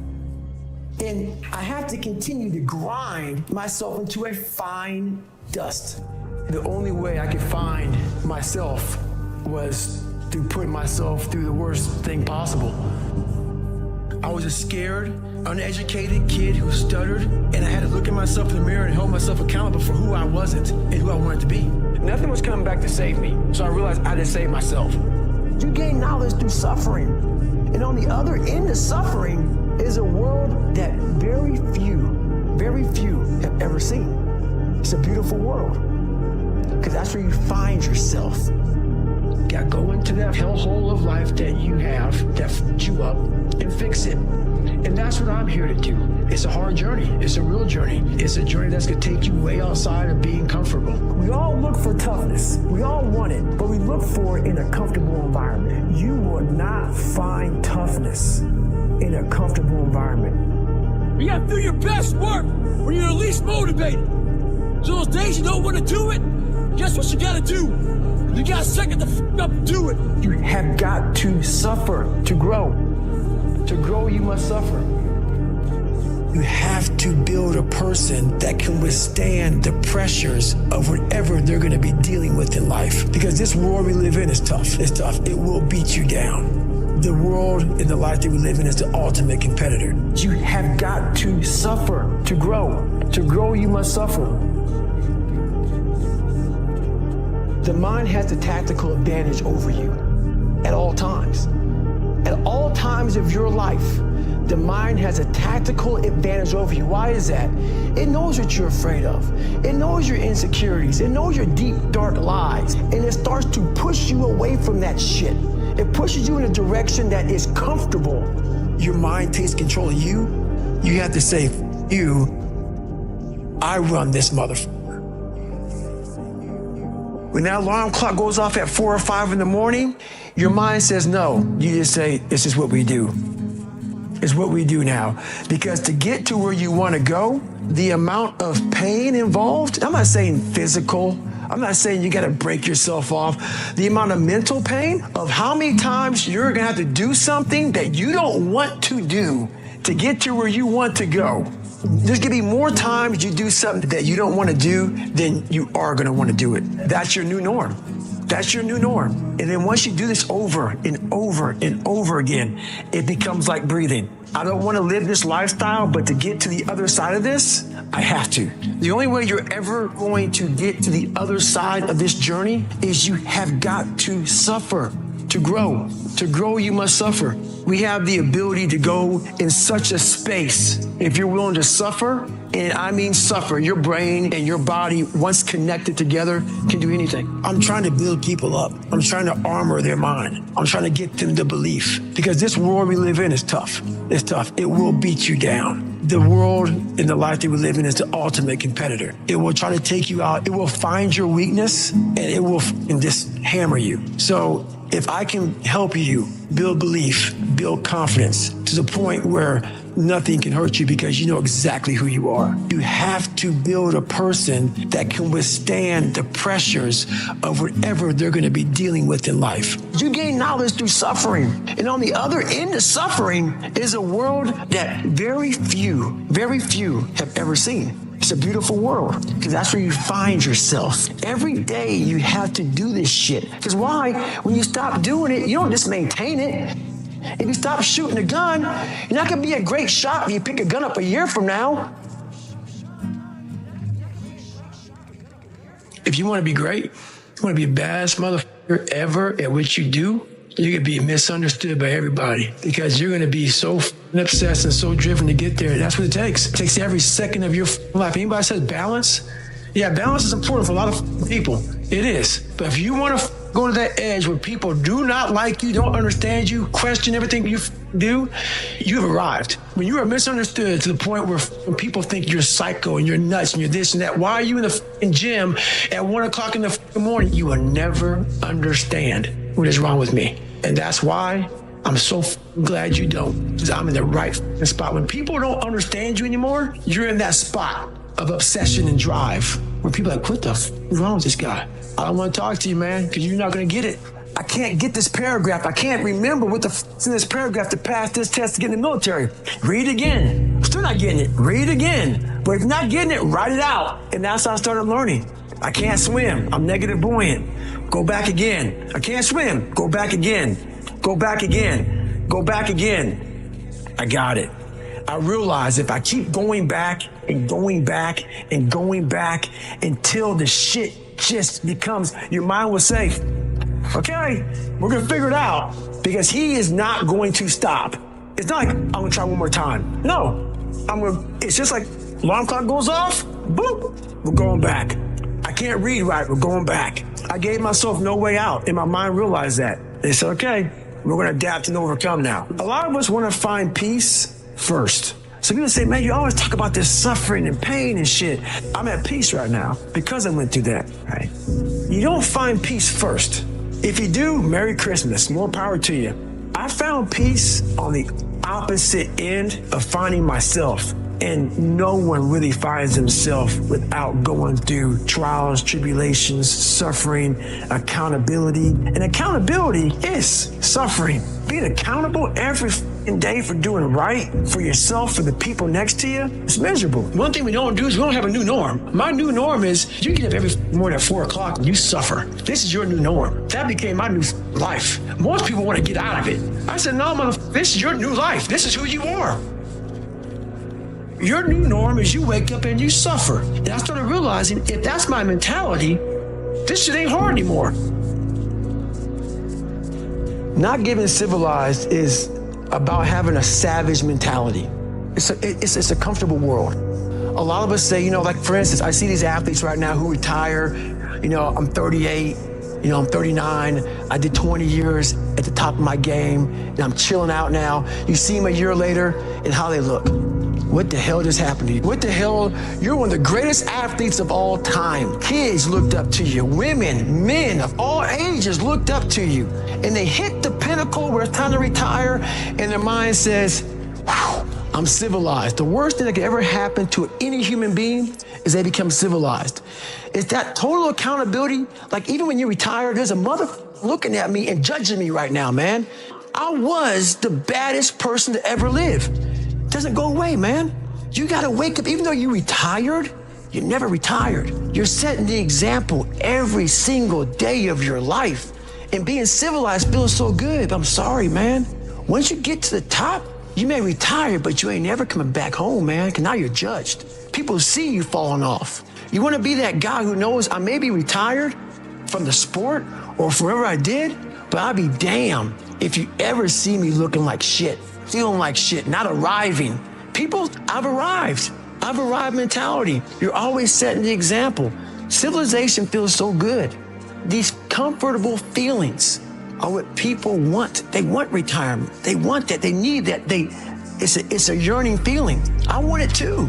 People love putting a label on me about, my God, man, you're just wired different. Not wired different, dude.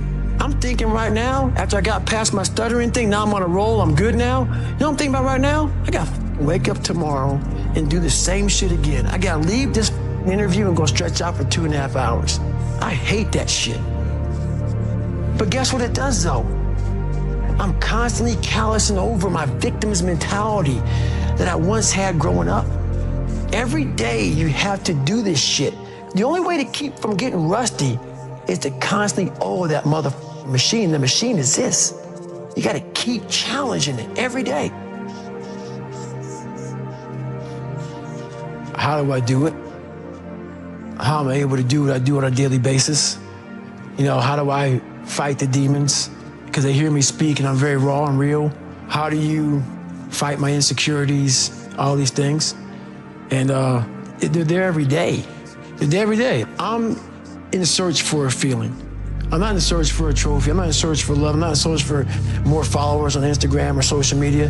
When I started this journey years ago, and I realized that I'm going to be somebody, and I'm searching for a feeling of true victory for myself, and only myself. The second I shut out the whole world and realized that one thing, that I am in this world alone. I'm fighting in this race by myself. Yeah, I'm all about people, I'm all about team, I'm all about that shit. But I'm really all about right now, and in my life, no one knows the real truth about me, how hard I really go. I don't care if anybody knows. I don't want anybody to know. I'm an introvert. I live an introverted life, and I love that about me.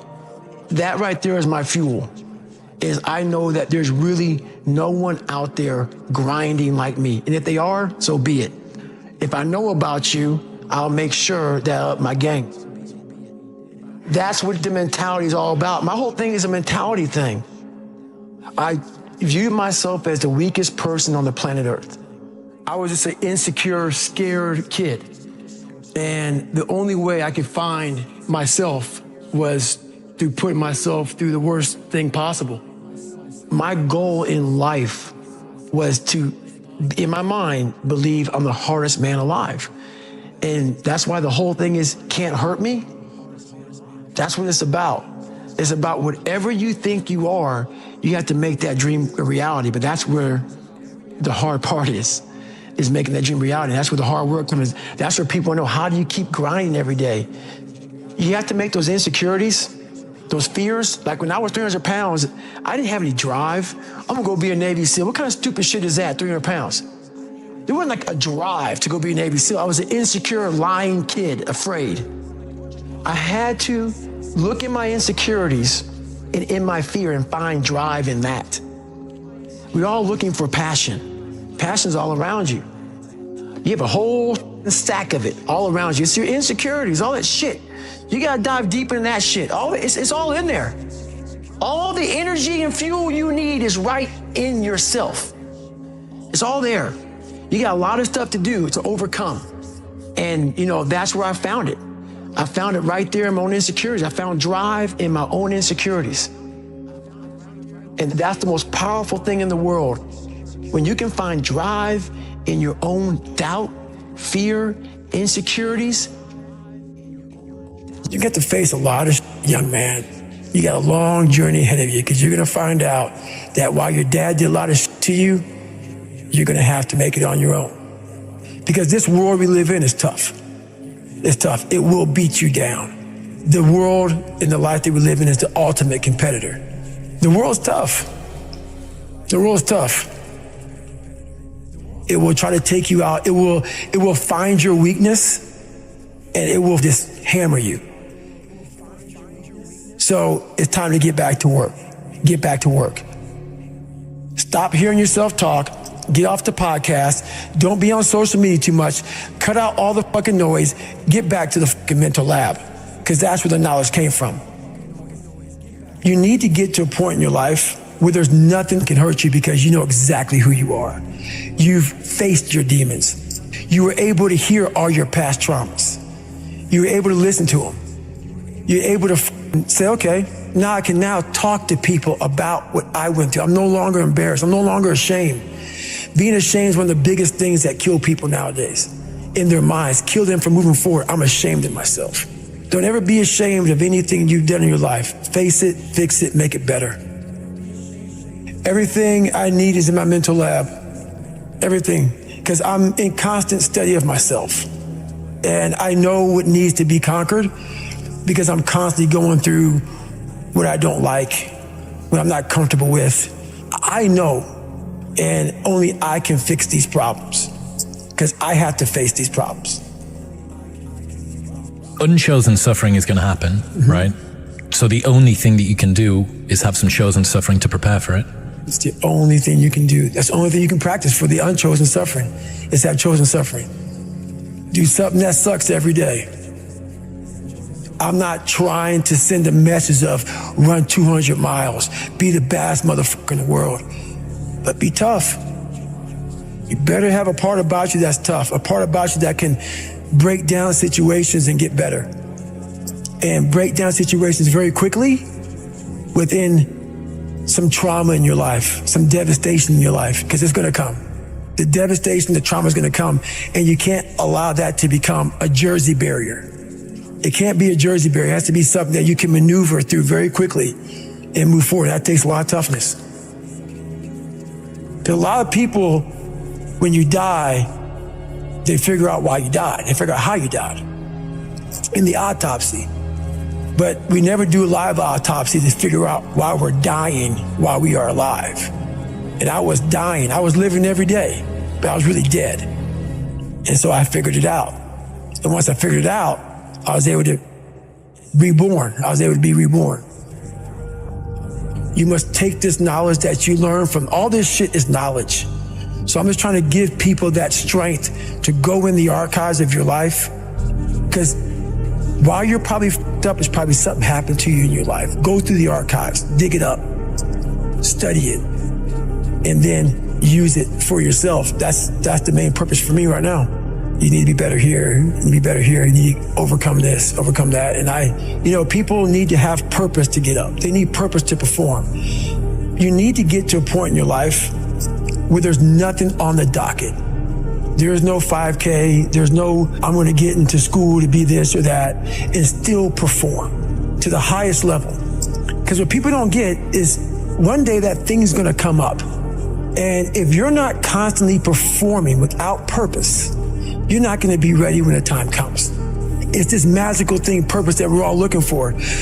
But what's funny about it all is that we need these things to perform, but we don't take a second to realize the purpose is always there.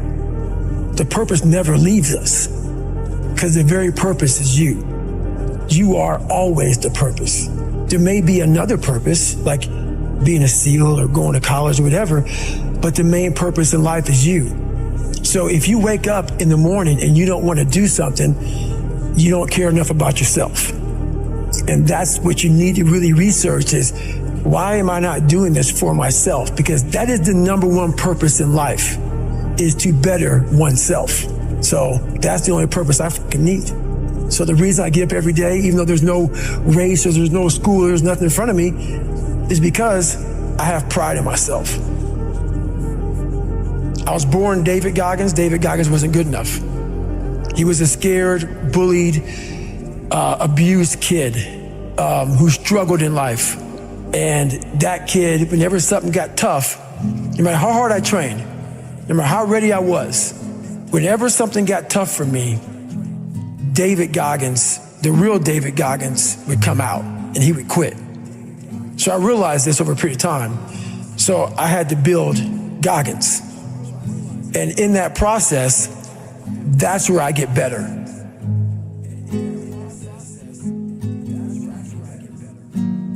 I get better when I'm digging holes in the ground, when I'm waking up early knowing I don't have to do these things.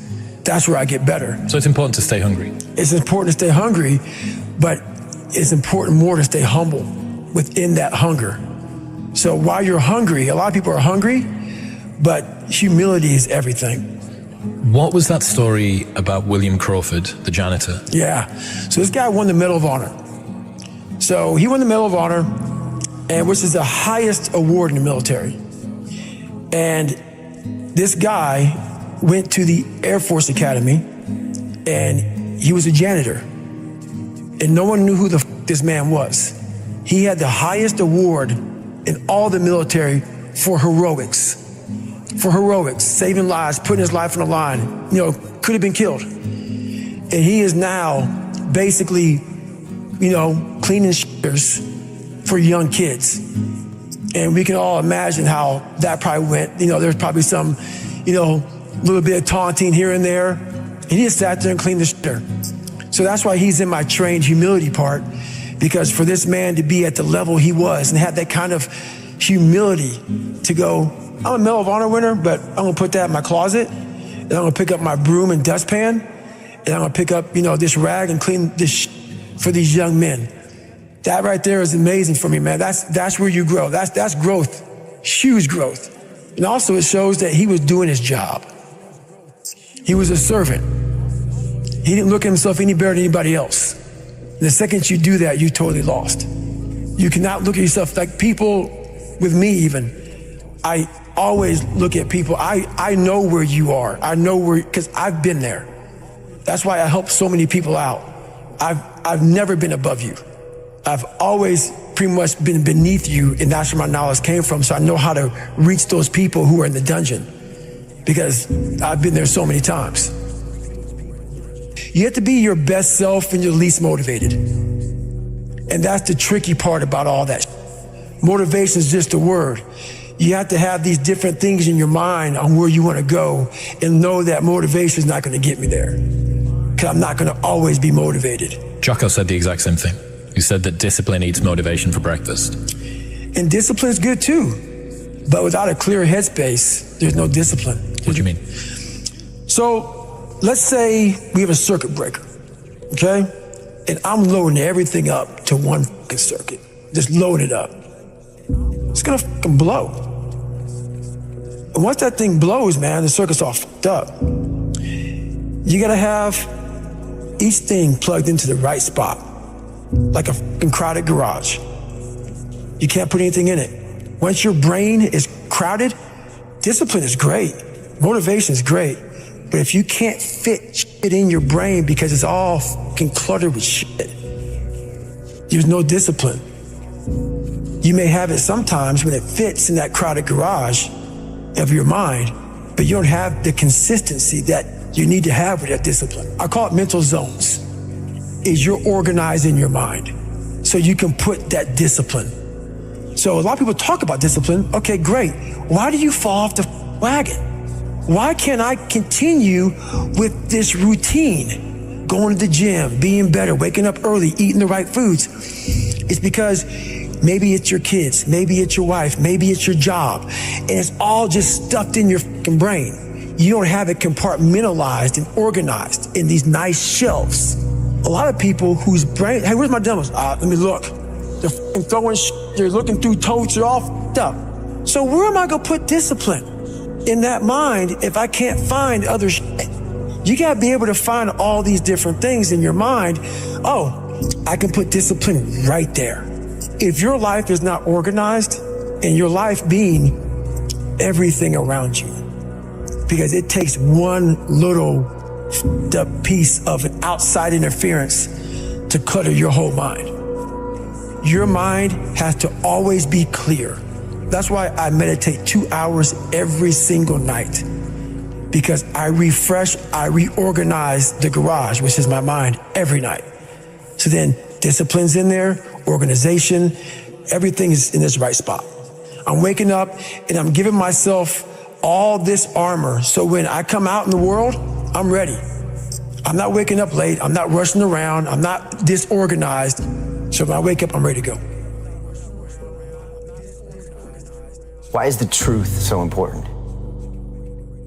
You have to have the truth to have a starting point. And your true self is found in that very uncomfortable zone. We all look for toughness. We all want it. But we look for it in a comfortable environment. You will not find toughness in a comfortable environment. Those of you who are listening to this, you will not find it. The only way you find it is to drown yourself in a position where you're just out of sorts, where you can't swim and you're drowning. Where you're drowning. But you say, you know what, ma'am? Dad. Once you come face to face with who you are, you have a starting point. It's in our head saying, you know what, man? Dude, you're not doing shit. You're wasting a bunch of percentage here. In this other 80% is suffering, pain, failure, self-doubt, darkness, and then a whole bunch of light. But to get to this light, you gotta go through all of this shit. If you're not succeeding, and you're not achieving, it's because you're afraid to go in that dark place to find yourself. You're setting goals you know you can reach. And when you do that, that fear, that insecurity, that doubt, that's where you grow. You must always set goals that you think you cannot achieve. And then there you get better. When that alarm clock goes off at 4 or 5 in the morning, your mind says no. You just say, this is what we do. It's what we do now.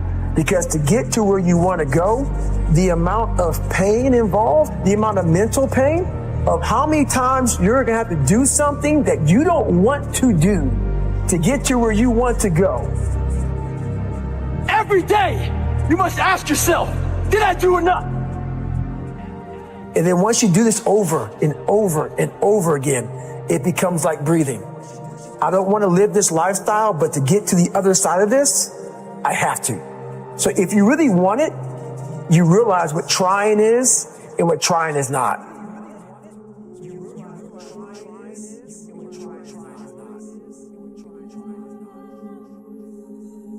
Your brain is the most powerful weapon in the world.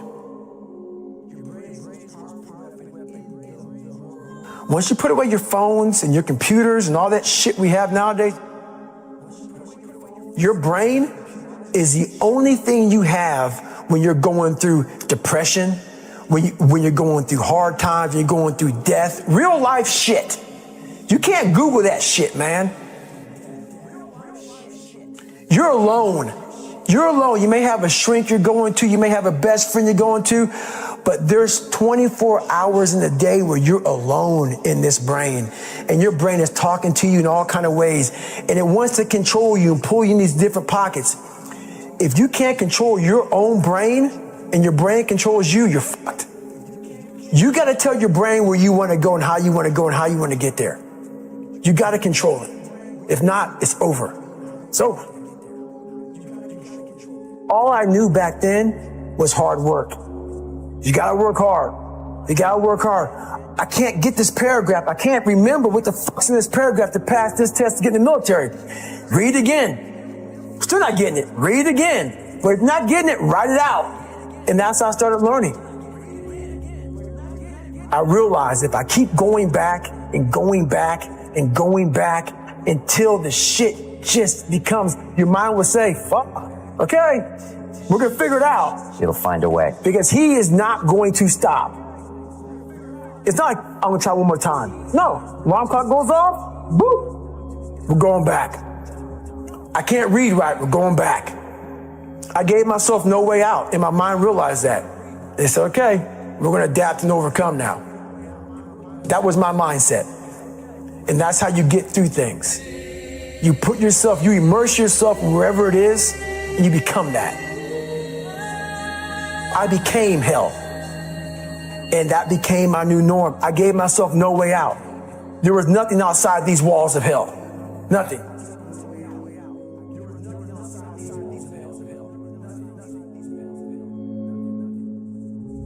I watched this segment on TV about these guys going through Navy SEAL training. And I couldn't even, I wasn't a great swimmer. I was afraid of the water, all this crap, man. I saw these guys just quitting. But at the very end, it says 22 guys. This commanding officer's up there, and he gives this great speech. So I started visualizing me being the 23rd guy, sitting there with these guys. I said, man, if I could feel that, that would change my life. And what was that feeling you wanted so bad? Respect? Accomplishment? No, victory. I wanted to win. Not like beat somebody else.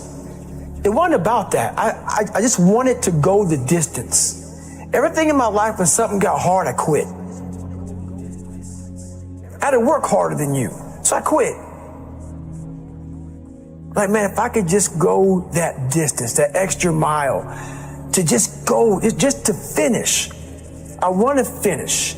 I want to feel victory. And victory for me wasn't winning, it was just finishing. So I said, you know what? If I could feel like these guys feel, it would change my life.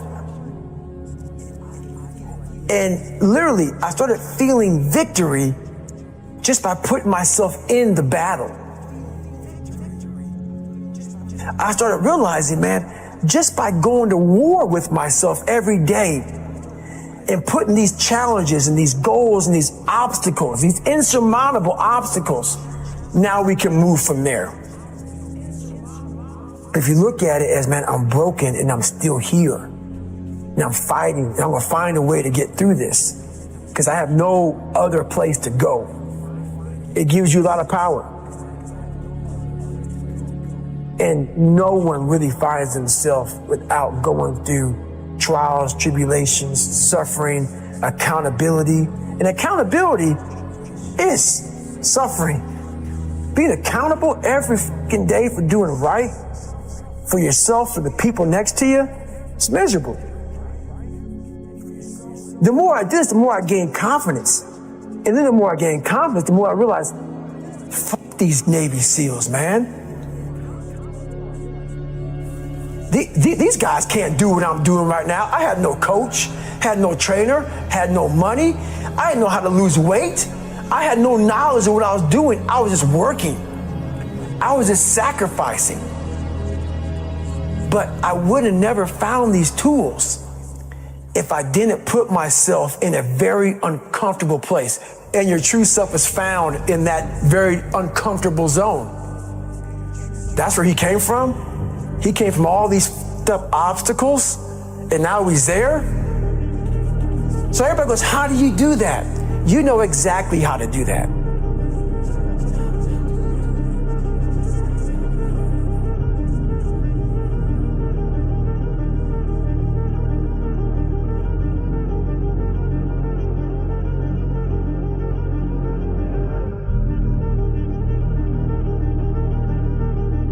There's a lot of thought behind a person being a born loser, becoming who I am today.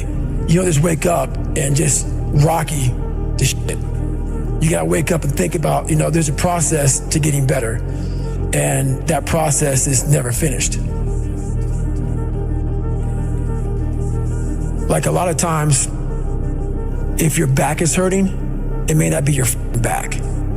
It may be something else in your body that's making your back hurt. For me, I'm like, man, why can't I get past this hurdle? So like I said, I'm always examining myself every day. What is it? What is it? Well, there's only one thing you haven't examined yet, and and it's going back to the beast, going back to the demon. All the fucking times that I was like, I'm not going back. And I went back. I'm not going back. And I went back. I'm not going back. And I went back. It showed me even more of what we have as humans. If we're willing to go there and we're willing to push that extra step. A lot of people, man, how do you do what you do? At the end of the day, I ask myself one question: can I take one more step? And usually the answer is yes. So if you can answer that question and not take another step, that is real failure. That is real quitting. So a lot of people can take one more step, but they choose not to. I don't know if you can take 2 steps. You got to answer that question after you take the first step. But I can always take one more step, so if I choose not to, that's on me. And I got to live with that. I had just climbed a mental wall that was amazing. And I didn't want anybody to take that pain away from me at that point, because that was all confirmation. So for me, this was the new level. You don't need a lot of things. Sometimes the only thing that kept me with that one step forward was one thing. Let's not quit yet, guys. Let's think about your options. Where are you going to end up if you quit this shit? Where are you going to go? And when I got done with that race, it's the worst pain. I can't even describe the pain of that last 30 miles to anybody. No one, it's very hard. So when it ended, and I'm laying there in the worst pain of my entire life, I'm shaking, I'm jacked up, and all I could think about was, I can't believe what I just done. To me, it was humanly impossible to even think about going 30 more miles in that shape. And once you do it, what came over me when that shower hit me, and the reality hit that I just went 101 miles. And that last 31 miles was something that I can't even describe to people. And what's amazing about the human mind is that it becomes your new norm. Like, to think that I can run 200 miles, 240 miles, and that becomes like running 50. I never thought that was possible. This is why I'm always pushing that limit, because I know that within pushing these limits, there's always more. Did that set the tone or the rhythm for what you wanted to try and achieve and feel again? Each time you're pushing further?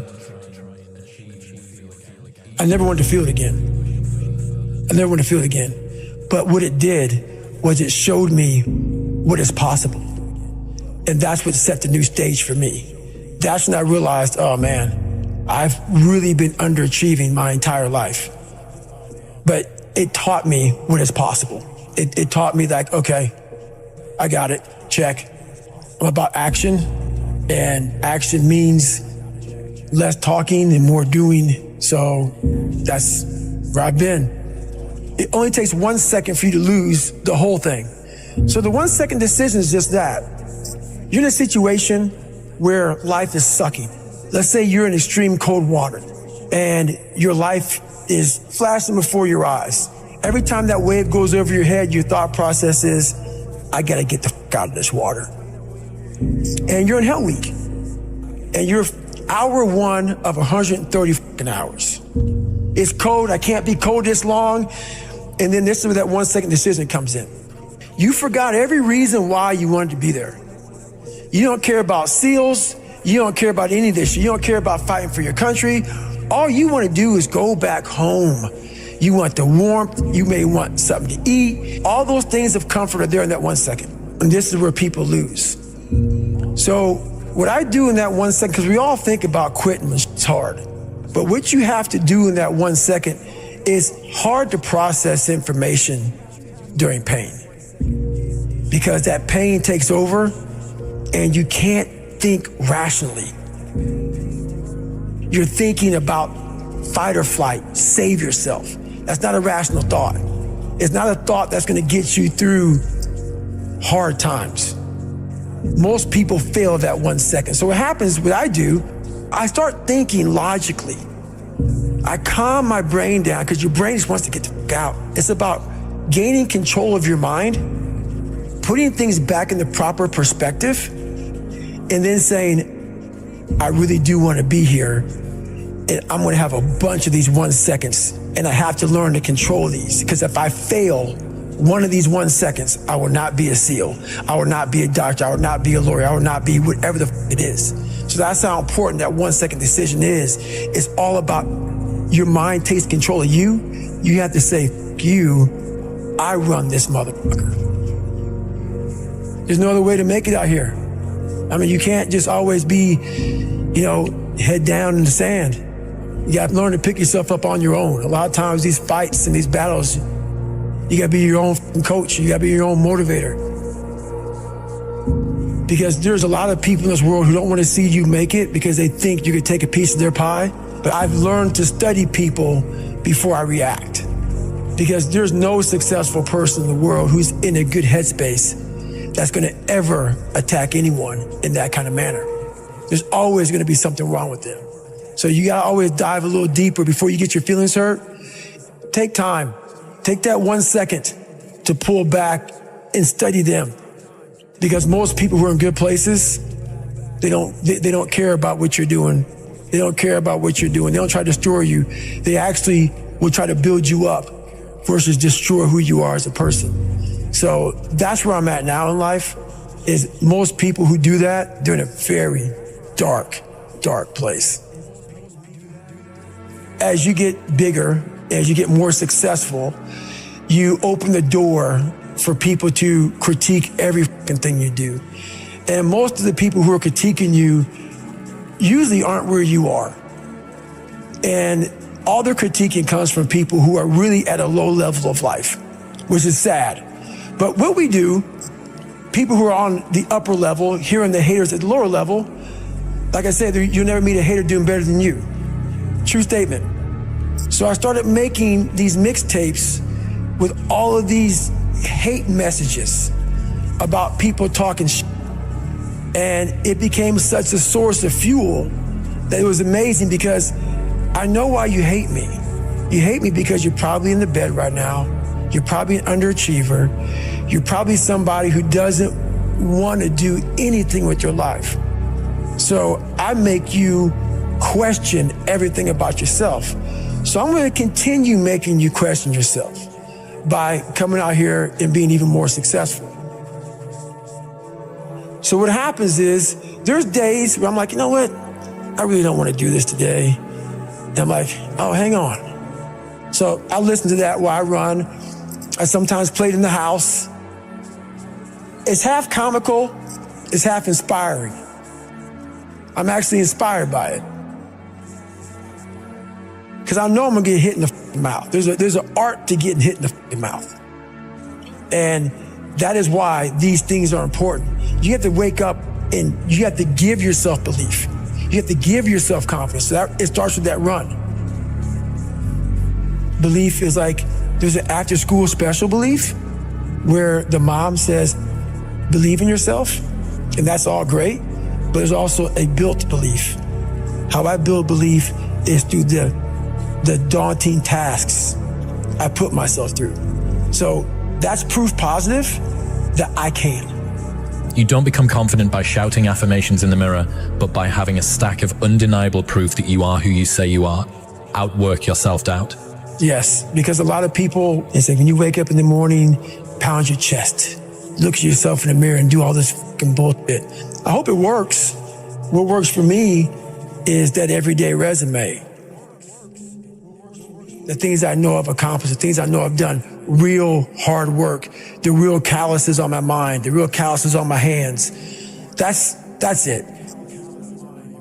You must build belief. You must build confidence and say, I can knock that shit out.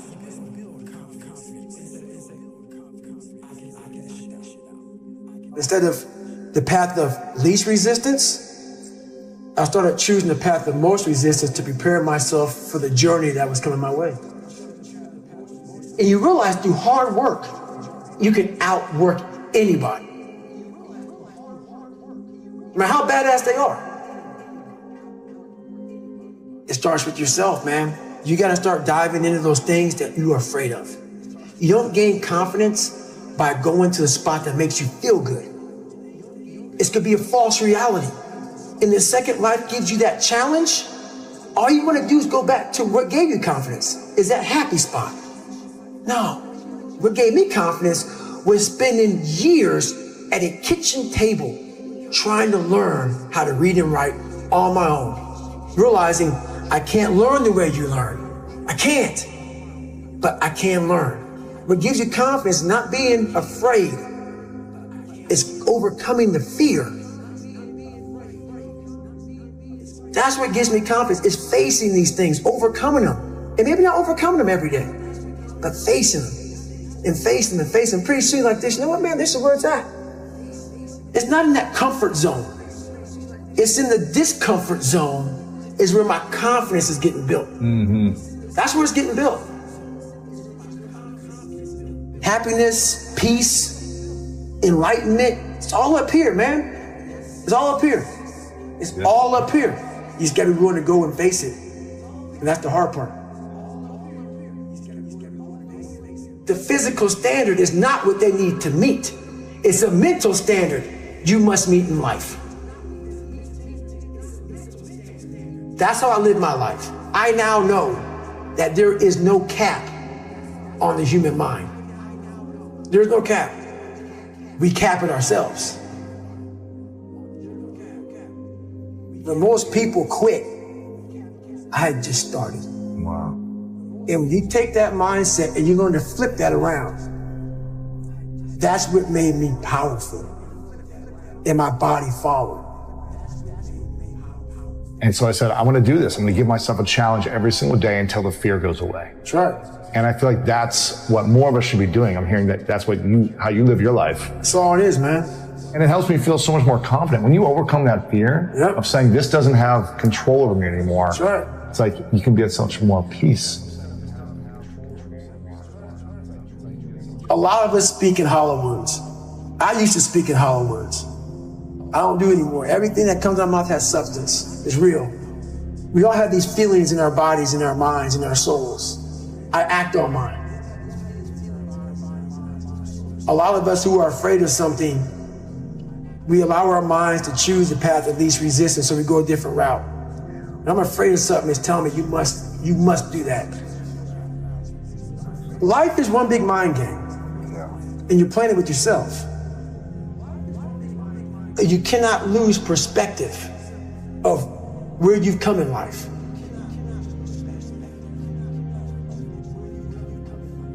I'm trying to give people a different thought process of life, where failure, hell, disappointment, discomfort is a great learning tool. And many people don't understand that, but it's these few moments in life that you have. Like for me, I always talk about it. Rocky 1, round 14. That 1 2-minute and 13-second clip of Rocky getting up when Apollo knocked him down. That one clip, when I was going through a very bad time in my life, I saw what I wanted to be. And it wasn't a guy that won. It wasn't a guy that won everything he did. It was a guy that kept getting up after being knocked down. So I realized if that 2 minutes and 13 seconds changed my life, that's all it was. I saw something that I needed to be in the world I was living in. Maybe my story will give someone the 2 minutes and 13 seconds they need to change their life. Everybody's got a story. We don't share it on social media. We share our nice life on social media. We all have a dungeon. I'm just willing to talk about mine. Mental toughness isn't something that you sample. It's something that you live in every day. Whenever hardness comes, and you don't know what it is, it may be different for you than it is for me, but you go back to your insecurities. And then when you go back to your insecurities, you then look for comfort within those insecurities. And we all look for that cookie that your mom used to give you when you were sad, when you were sick. We look for our wife or our husband. We look for comfort. It's in those moments you must retrain your mind to think differently in hell. The mental standard is you must know how far you've come.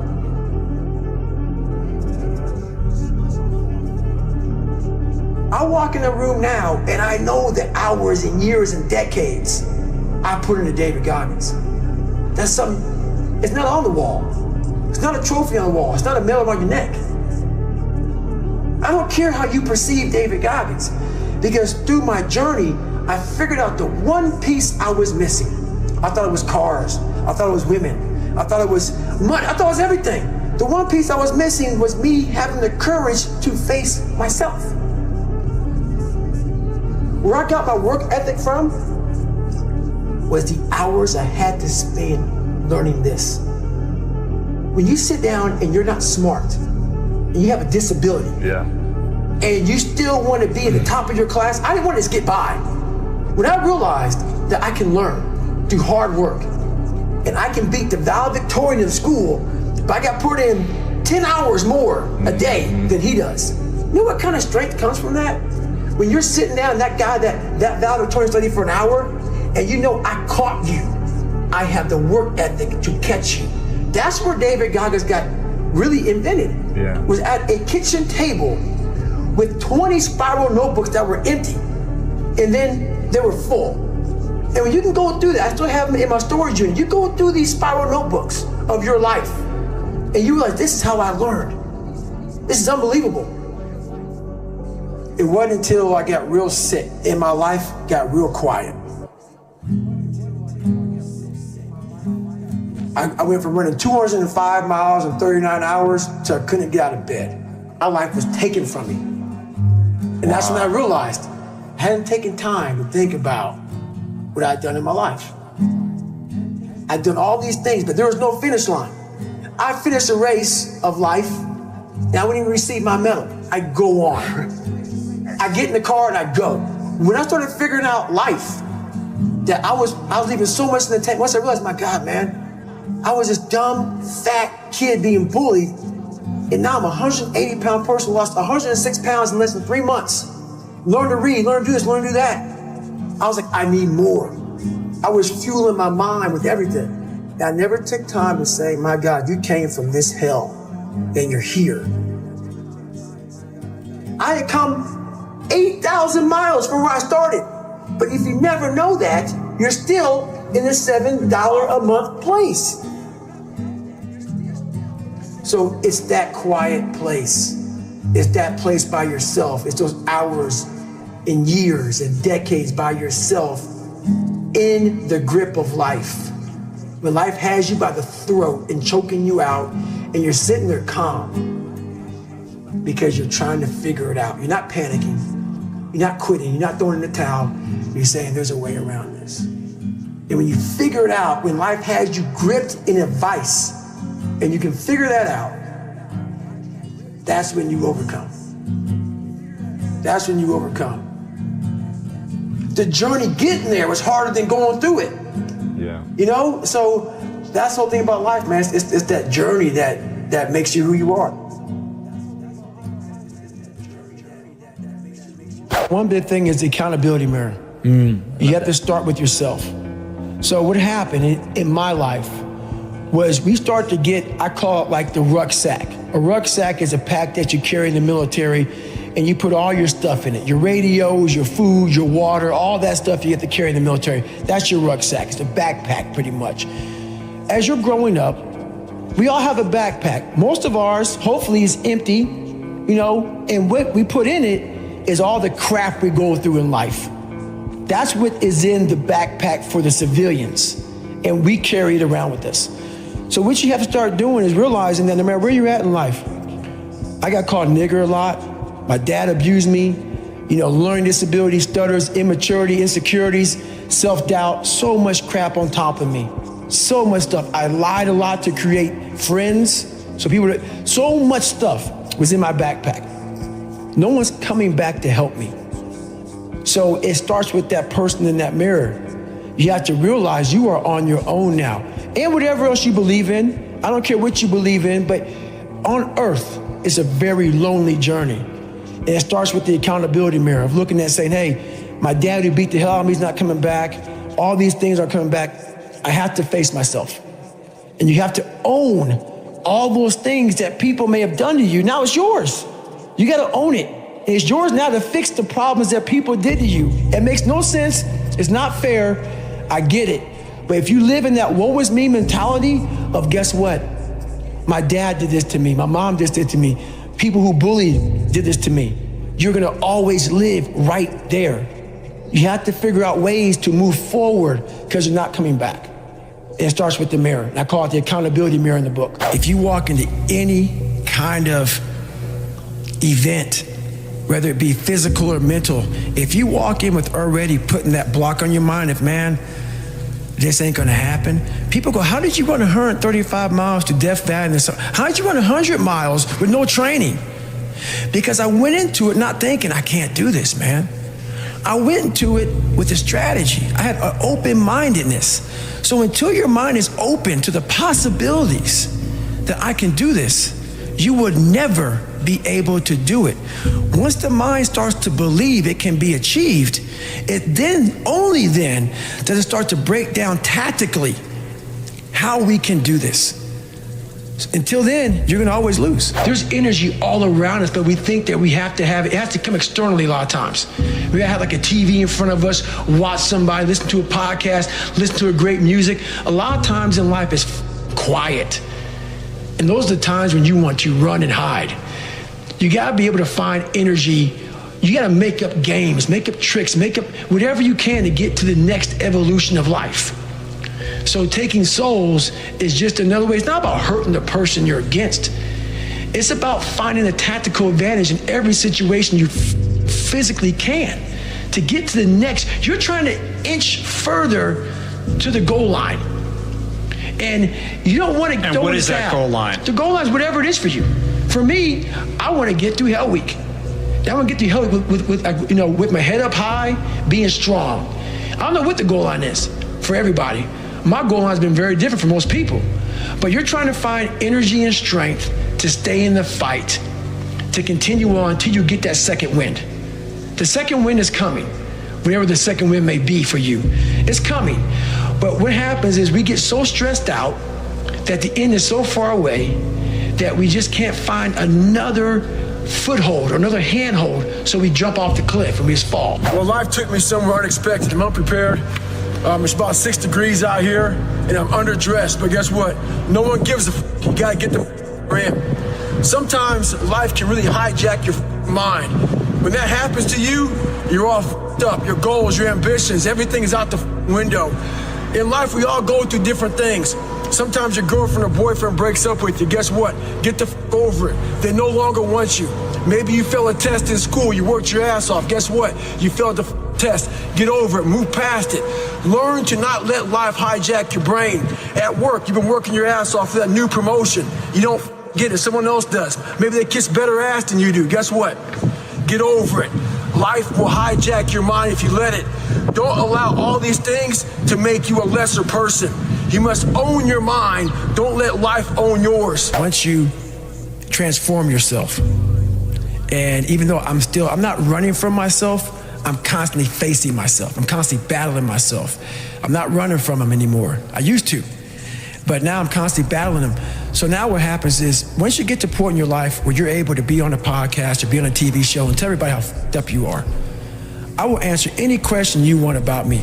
Anything I did, anything bad, good, ugly, I will tell you. When you get to that point in your life, that's where your real journey begins. And you no longer have to have a small victory to keep you going.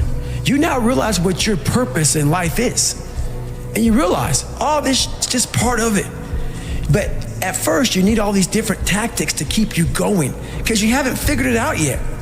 Once you figure out that you're in a race amongst billions of people that live in this world, you're in a race by yourself.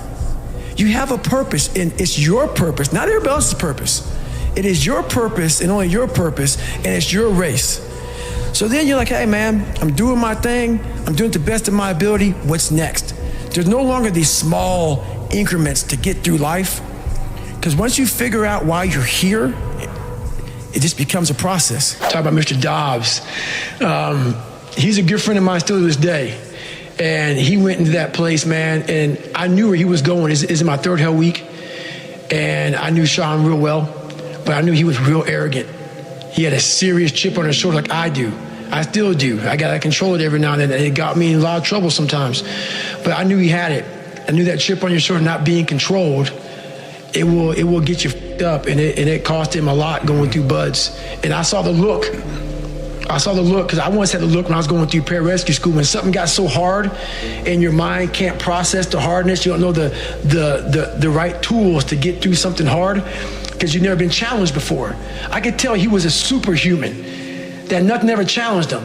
But I knew, because I already been through Hell Week a couple times, I knew, don't underestimate that shit. It will find a demon and it will bring out some insecurities in you, and it did. And it was like maybe 30 hours in the Hell Week or something like that. I'm looking over at him, and I smiled at him. We're standing just like this in line, and he's getting his med check. A doctor's looking at him. It happened just to be beautiful timing.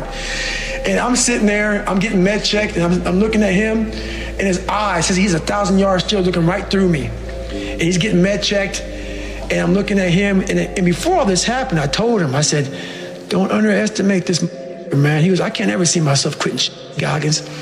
I go, watch out. I go, this will get in your head. I go, the end is a long way away. So we're sitting there eye to eye, and he didn't see me, and I'm right in front of him. And I can tell he's thinking he has that quitting mind starting up. And I look at him, I go, I told you. I told you. And next thing I knew, man, our car pulls up, and he rolled out. Rings the bell. He rings the bell and he quits. But it was he's a great human being. Hard. It doesn't make you, when you quit something like that, man, it's a huge lesson learned that I can't go into anything thinking that there's nothing that's not going to get in my way. You got to be prepared for all those obstacles. When I picked up your book, the thing I loved about it is the amount of effort that you've been through to give us. I'm sure this was suffering too, like writing this book. The amount of effort that you've been through to actually give us detail on your life. We all have different things in our life that have scarred us. We want to act like those scars don't exist. So those scars, like, if you go out and you get cut, that scar is going to be there on your arm. You can go down and look at that cut and say, oh, or that scar and say, oh, that happened from, I was in the kitchen, or what happened. We have the same thing on our brain. I have all these scars on my brain from growing up, from, being abused, from suffering through life, from having a learning disability, from stuttering, from having just a really bad childhood. And so all those memories, I had to cut open that scar and go into it. And that was a hard process for me to do. Not only was that a hard process for me to do, for me to have the courage to share that with people, because I'm the so-called toughest man on the planet. So they think. So for me to break open that shell and tell people, hey, that wasn't always me. It's hard to do, it's hard to do. So it was a tough process. Throughout this journey, I started becoming this new person. I started creating this new person. People started seeing me as this amazing superhero. In the back of my mind, I knew the real story. And I was like, man, one day you have to really share it. I'm like, man, but do you have the courage? It's great to live right here. I've established this. People think you're great. Just stay here. Don't go back. Let's not go back. But the only way you can help people out is let them know that this is possible. So I had to go back and say, this is where I come from. Yeah. And where I come from is hell. All that shit that I went through in my life to get here today, it is tattooed.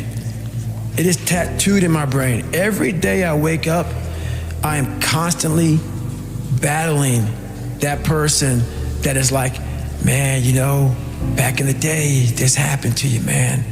You got called nigger so many times, and your dad beat the shit out of you, man, and you couldn't read in this daggone junior year. All these things start to creep up, even now where you're at today.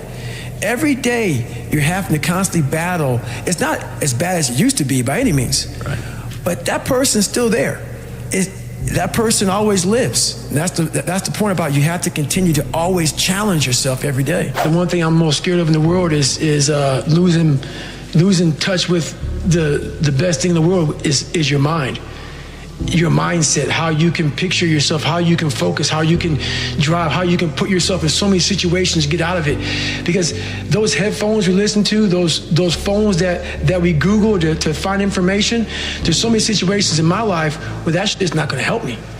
It's not gonna help me. And you're able to just turn that off. So fast, because I know what's helped me. None of that stuff has ever helped me. Mm-hmm. None of that stuff's ever helped me. What has helped me has been me alone, getting my shit together and being accountable for who I'm not and who I want to be. It's the only thing that's helped me. I coach a lot of people nowadays, billionaires, who call me on the phone and say, man, I'm still missing something. It's because they did what they were good at. And they have this beautiful family, 2-3 houses, cars, everything. Has everything in the world. On the outside looking in, like, my God, man, how can you be unhappy? I walk around with a backpack with all my stuff in it, with no car. Right. And I walk around happiest person in the world. Have nothing, happy as hell. It's because I found out the whole key to life. It's not in all that. You have to face yourself. So many people live to be 100 years old and they die miserable, having everything, because they never examined. I call it my live autopsy. You never examine this. Happiness, peace, enlightenment, it's all up here, man. It's all up here. If I start talking like this, people go, man, you know, no, it's the truth, man. Yeah, it is true. It's all up here. You just gotta be willing to go and face it. And that's the hard part. I wanted to become a Navy SEAL. I wanted people to push me outside of my comfort zone every day. You know, and I thought this was gonna be the absolute best platform to do that. These guys, the stories I heard after Buds, it just gets harder. And I didn't see it that way. Because Buds is just to become the SEAL. That's right. I'm like, my God, I can't even imagine what the fuck's gonna happen. But what happens to a lot of people, not everybody, can't speak for everybody, I don't know everybody. Buds breaks people down to the point where you don't want to be broken down again like that. To me, that was exactly the exact starting point for my journey in life. That was the starting point for me. For a lot of people, it's the finish line. And I didn't see it that way for me. So that's where I started becoming uncommon amongst uncommon people, is where I started realizing that you put people on a pedestal that you shouldn't. That you got to get in there yourself and examine people. See what it's really about yourself. So once I got in there and realized, hey, these are just normal people. Yeah, they're a lot better than some. They're able to get through. I know a lot of people who can get through Navy SEAL training. But, you know, there's a lot of mystique behind all that stuff. And as you start to go through and you start to break it open a little bit, you know, a lot of hard guys, but, you know, I wanted more. You once said that if you were growing up in this generation that you would have a field day because you would take their souls. What did you mean by that? The younger generation quits, not everybody. So I gotta put that, people get their butt hurt. So not everybody. Most of this generation quits the second they get talked to. You did this wrong, or they get yelled at. It's so easy to be great nowadays because everybody else is, most people are weak. This is a softened generation. So if you have any mental toughness, any ability, if you have any fraction of self-discipline, the ability to not want to do it but still do it. People have a hard thing to understand. I hate to run. And what makes me so crazy, it doesn't anymore, is people go, well, why do you run if you hate it? What are you talking about? I don't want to take showers and eat either. I hate that too. That's a life, man. It wasn't until I changed that mentality that I became somebody. I hated going to school, so guess what? I was dumb as shit. That's what, 1 + 1 is 2. But if you can get through to doing things that you hate to do, on the other side is greatness. That's what people don't understand. By me running, I am callous in my mind. I'm not training for a race. I'm training for life. I'm training for the time when I get that 2 o'clock in the morning call that my mom is dead or something happens tragic in life. I don't fall apart. I'm training my mind and my body and my spirit so it's all one, so I can handle what life is gonna throw at me. Because the life I've lived, it throws a whole bunch at you. And if you're not physically and mentally prepared for that, you're just gonna crumble and you're good for nobody. Talk to me about what it takes to be on one side of a door in Iraq or anywhere, knowing on the other side of the door, people who are not afraid of you, they're ready for you to come in and and they have guns, and you still have to breach that door. That's a great question. That's a very scary situation when you are on one side of the door and your mind is racing, because on the other side of that door, it could be no one. It could be 4 guys with 4 AK-47s. That door you're about to open could be booby-trapped. So once you open it, boom, your legs are gone. So there's 1,000 things you think about when you're the first guy, second guy, third guy, getting ready to go in a room and flood it. And that's why I talk about the warrior mentality. And that's why so many people are lost when I start talking. You have the right. You're lucky that you don't have to think like warriors think. You're very privileged. I chose this world to be a warrior, and I would choose it again if I came back to this world. But the mentality of a warrior is very different than normal mentality. You must be that person on that door, get ready to open it, thinking to yourself, if I die, so be it. The only way you can go in that door is knowing there's a great chance you're gonna die. Like being a SEAL, you train with live ammo. You jump out of an airplane, everything you do, you could die. So to be a warrior, why people don't understand me, I'm glad you don't understand me. Merry Christmas, good on you. Because being a warrior takes a whole different mindset. A whole different mindset to know that there's a great chance I may not be in the military. Like I was in for 21 years. I'm lucky. I'm very lucky that I'm alive, able to talk to you, able to still run. But when you sign up on that dotted line to be like a SEAL, your mentality changes. I may not live. You gotta accept that. And that's the mentality you have.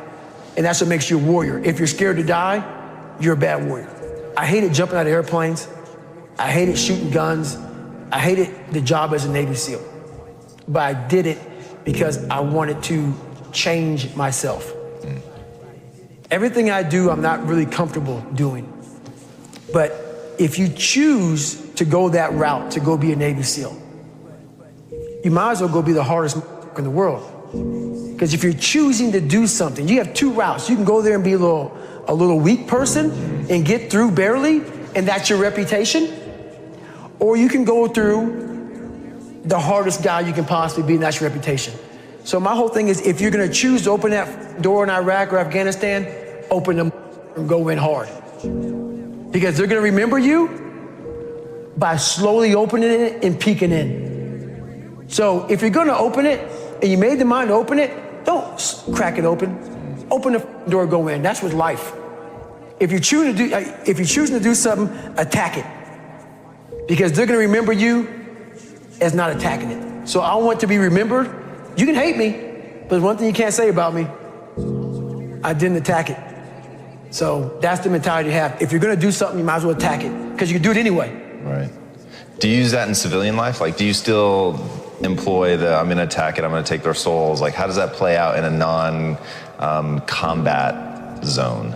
It still works for me in life as far as attacking things, because no matter what I wanna, no matter what avenue I choose, I wanna be the very best. And the very best may not be I'm number one. The very best is, did I leave everything inside of me out there? So attacking is not like, oh, I want to win this or win that or be the best. The best is I'm running against myself in everything I do, and that's what I attack. I attack myself. I'm always questioning myself. I'm always holding myself accountable. There's like this allure that you have where it's with anything, any type of keynote from David Goggins, any type of video from David, podcast. What do you think it is? What do you think it is that attracts people to your content?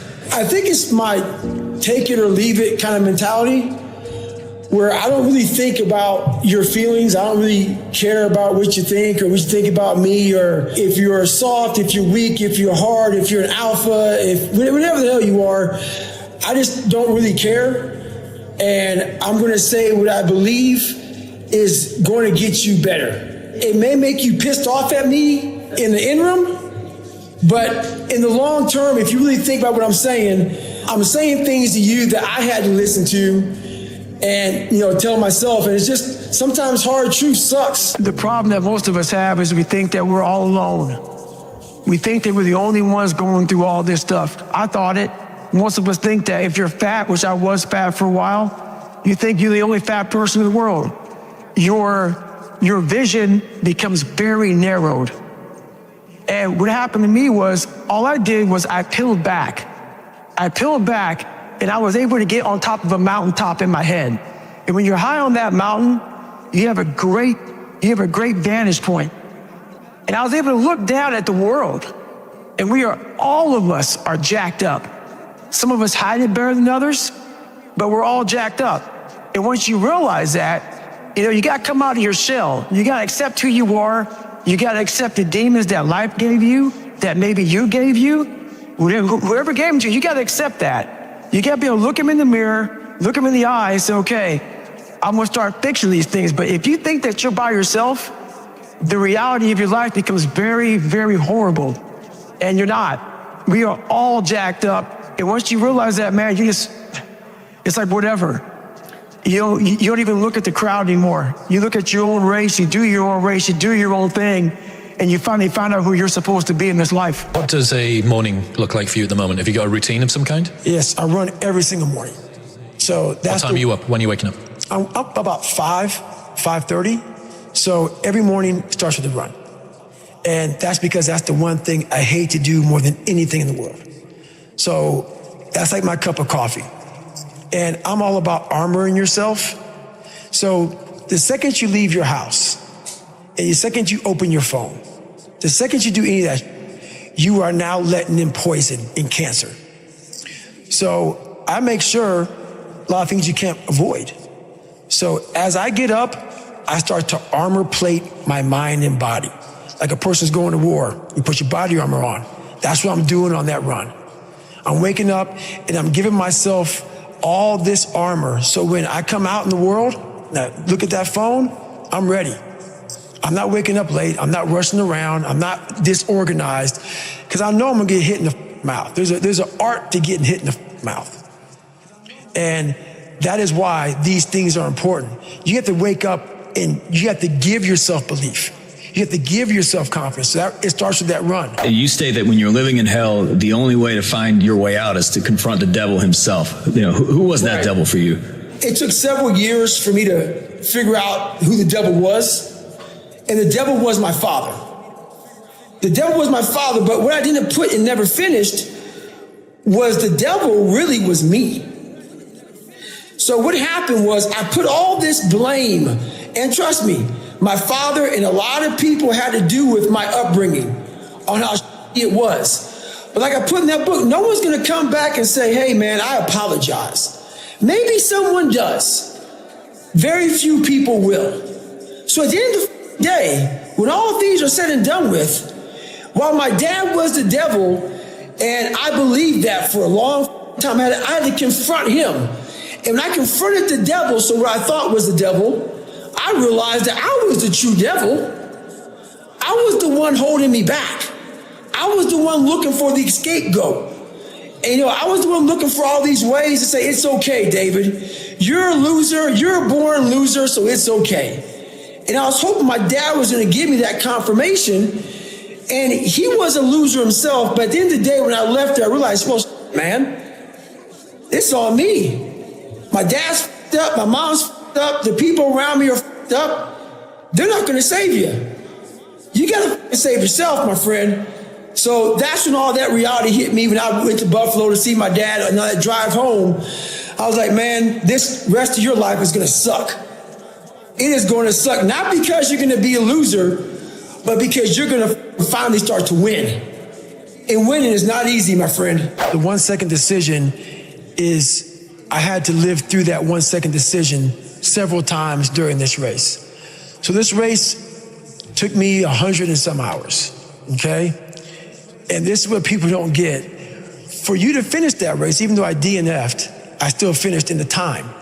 So there's a lot of pride in that. So what I do in that 1 second, because we all think about quitting, it's hard. But what you have to do in that 1 second is hard to process information during pain. Because that pain takes over and you can't think rationally. You're thinking about fight or flight, save yourself. That's not a rational thought. It's not a thought that's gonna get you through hard times. Most people fail that 1 second. So what happens, what I do in that 1 second, and there's a bigger process to all this, but in that 1 second, I physically stayed in that water. Because if I get out of the water, I quit. So I physically stay in the water, but mentally, I'm on the beach with the instructors. And the instructors, it's cold outside, so they got these parkas on, they got their cup of Joe, and they're warm because they've already been through it. So now it's your turn to go through it. So mentally, I get back with them. I'm still in the water physically, but mentally, I'm back with them. I'm chilling. I got my parka on, and now I'm thinking logically because I'm warm now.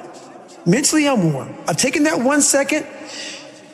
Let's not quit yet, Goggins. Let's think about your options. Where are you going to end up if you quit this? Where are you going to go? What are you going to say to yourself? Because you know you're going to get warm. The second you get out of this water, you can take a shower, and you could be warm. And in 5 days, you could be out. So I start thinking logically. I calm my brain down because your brain just wants to get out. Ring the bell, push your helmet down, get warm, and then you're really. And these are the things you have to think about in the 1 second decision. So that's what that's all about. It's about gaining control of your mind, putting things back in the proper perspective, and then saying, I really do want to be here, and I'm going to have a bunch of these 1 seconds through this 130-hour journey. And I have to learn to control these, because if I fail one of these 1 seconds, I will not be a SEAL. I will not be a doctor. I will not be a lawyer. I will not be whatever the fuck it is. So that's how important that 1 second decision is. It's all about your mind takes control of you. You have to say, you, I run this. And that's what that's all about. You talk about the importance of having the right people in the foxhole with you. How do you know who the right people are?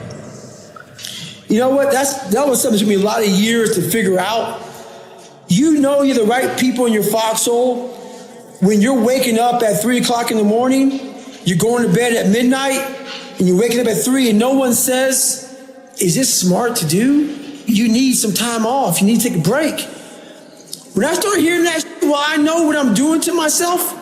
I was behind the power curve, man. When everybody starts off in first grade, I had them negative grades. I started off in the dungeon, man. I had to dig out of the damn grave to get to first grade. So now when you're 20 years old, where everybody graduated high school and all this other shit, man, I gotta make time up. So while people think 24 hours is 1 day, for me it's 3, 4, 5 days. I gotta make up time. I'm behind. I gotta go to summer school in my mind. When a who's with me realizes this has gotta go to summer school in his mind, he's gotta make up time. He needs 22 hours of the 24. And they just get it. He's trying to go somewhere. You are the right person for my foxhole. I don't want to hear no shit about resting. I can't rest right now. I don't want to hear no shit about what I'm doing to myself. I know what I'm doing to myself. Did you see how I came up? I got to catch up now. And that's what life is about. Sometimes you are raised in a position where you are behind. We have to make that time up. I'm sorry, it may be inhumane. You may be unbalanced. It may not look right to you. I don't give a f. It's the situation that life put me in, and I need people to say, when I don't want to get up at 3 in the morning, I need a my life that sees me go to bed at 12 and wakes me up at 3, saying you need to get this done. That's the foxhole. I don't need critiquing. I need pushing. I need pulling. I need anger. I need passion. I need drive. I need them, man, those bad days. I don't need somebody in my ear saying, man, because then that's all a person needs is that. Support can go a lot of ways, man. It can go a lot of ways. I was 300 pounds twice in my life. So every day I have my shoes laid out because I hate running. People don't believe it. I hate it. So this is what happens. Every day, I wake up out of my bed, and there's my shoes. My shirt, my shorts, depending on the weather. There's some days I wake up, and I just look at them for hours. And then I'll start walking around the house. And I say, I don't even run today. I'm not doing today. Nothing. I don't have to. Did all that. I don't need all this. I went through all this hell weeks and got my ass kicked all the time and made it. What am I doing this for? And that's when I think. I got 2.3 million followers on Instagram. This ain't about you anymore. This ain't about your ranger schools and getting beat as a kid. You have an obligation, not to yourself, but to everybody out there that is touched by what you do as a human being. While nobody knows what I'm doing, no one is videoing me. I am a virtual trainer mentally, because there's a lot of people out there saying, man, David Goggins is getting after it today. And if I wake up one morning and don't do that, I go back to that David Goggins who lied about being who he wanted to be. So my thing that keeps me going every day is my mission in life. Wow, I did not choose it. I'm an introvert and I hate what we're doing even right now. Is to always stay the course. You man the up every day of your life because you know exactly what it is to not man up. I've done that too many times in my life. So that's what keeps me going. You have to tap into suffering every day of your life because we have so much scarring that we have to clean up. You have to look at suffering as almost like I look at failure. To succeed, you must fail. In failure and in suffering, all the answers are in there. All the answers to all the test questions. The test is your life. All the answers are in there. You don't have to live in suffering and pain and failure all the time. You have to learn, I need to visit it. Like people hate working out.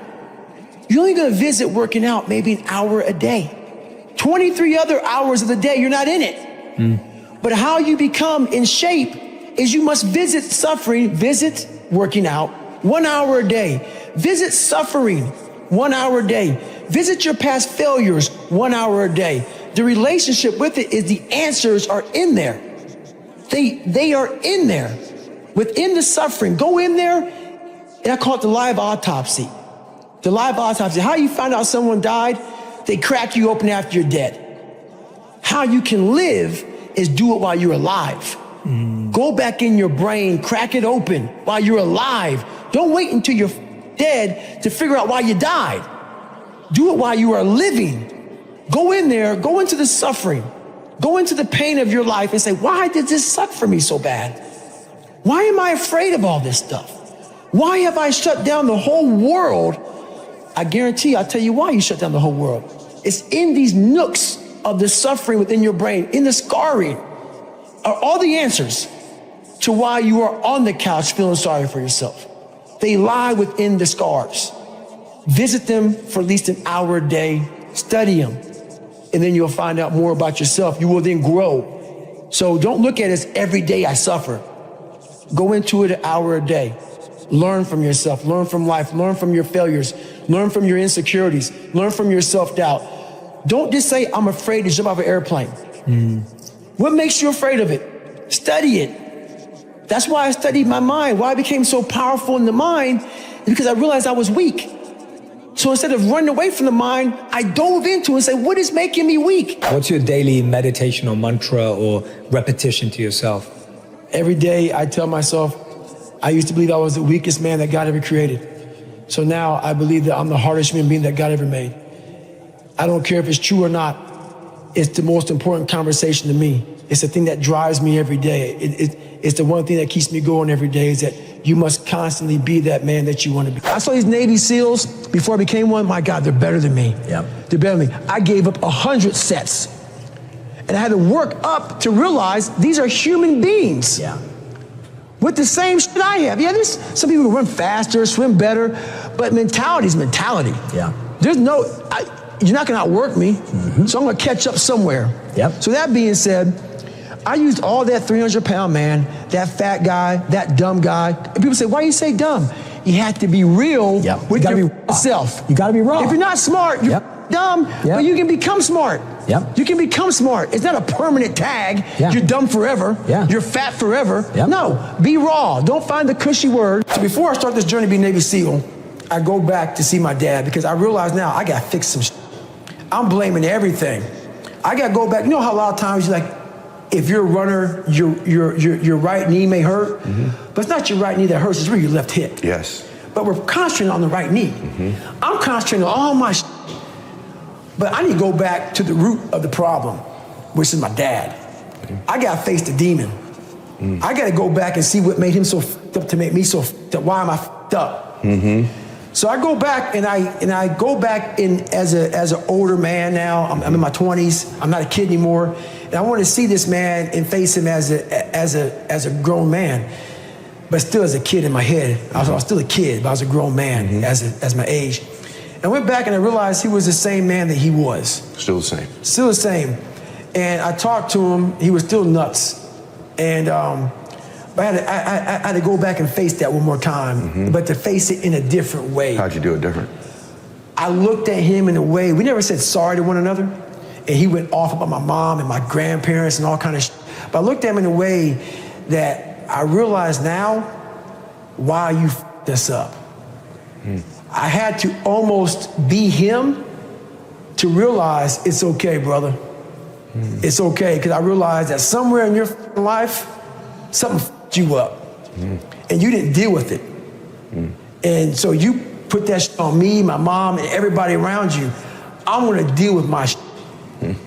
So even though you gave me all this shit, you gave me a satchel of shit that I didn't deserve, and now I'm all f***ed up, and people think I'm a liar and I'm all f***ed up. You gave me this. You created this nightmare of Goggins. I'm gonna fix it though. And that's why I talk about the warrior mentality. And that's why so many people are lost when I start talking. You have the right. You're lucky that you don't have to think like warriors think. You're very privileged. I chose this world to be a warrior. And I would choose it again if I came back to this world. But the mentality of a warrior is very different than normal mentality. You must be that person on that door, get ready to open it, thinking to yourself, if I die, so be it. The only way you can go in that door is knowing there's a great chance you're gonna die. Like being a SEAL, you train with live ammo. You jump out of an airplane, everything you do, you could die. So to be a warrior, why people don't understand me, I'm glad you don't understand me. Merry Christmas, good on you. Because being a warrior takes a whole different mindset. A whole different mindset to know that there's a great chance I may not be in the military. Like I was in for 21 years. I'm lucky.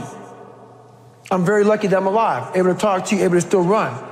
But when you sign up on that dotted line to be like a SEAL, your mentality changes. I may not live. You gotta accept that. And that's the mentality you have. Whenever times got hard, my mind said, you're not good enough. Right. Let's go. Right. So my mind wasn't, my eyes, my mind weren't connecting. Right. So how do you combat that? So how you combat that is this. I call it the cookie jar. Okay. You have to remind yourself. We all have a story. All of us have gone through very hard times. But when we're in a hard time, our mind has a way of forgetting what all we've overcome. I have a way of taking 1 second when I want to quit and saying, okay, you endured this. So I look at my life and how I came up as the ultimate training ground versus most people look at it as why? Woe is me. God, why? Right, exactly. Why? Right. I had to flip this upside down and say, hang on a second.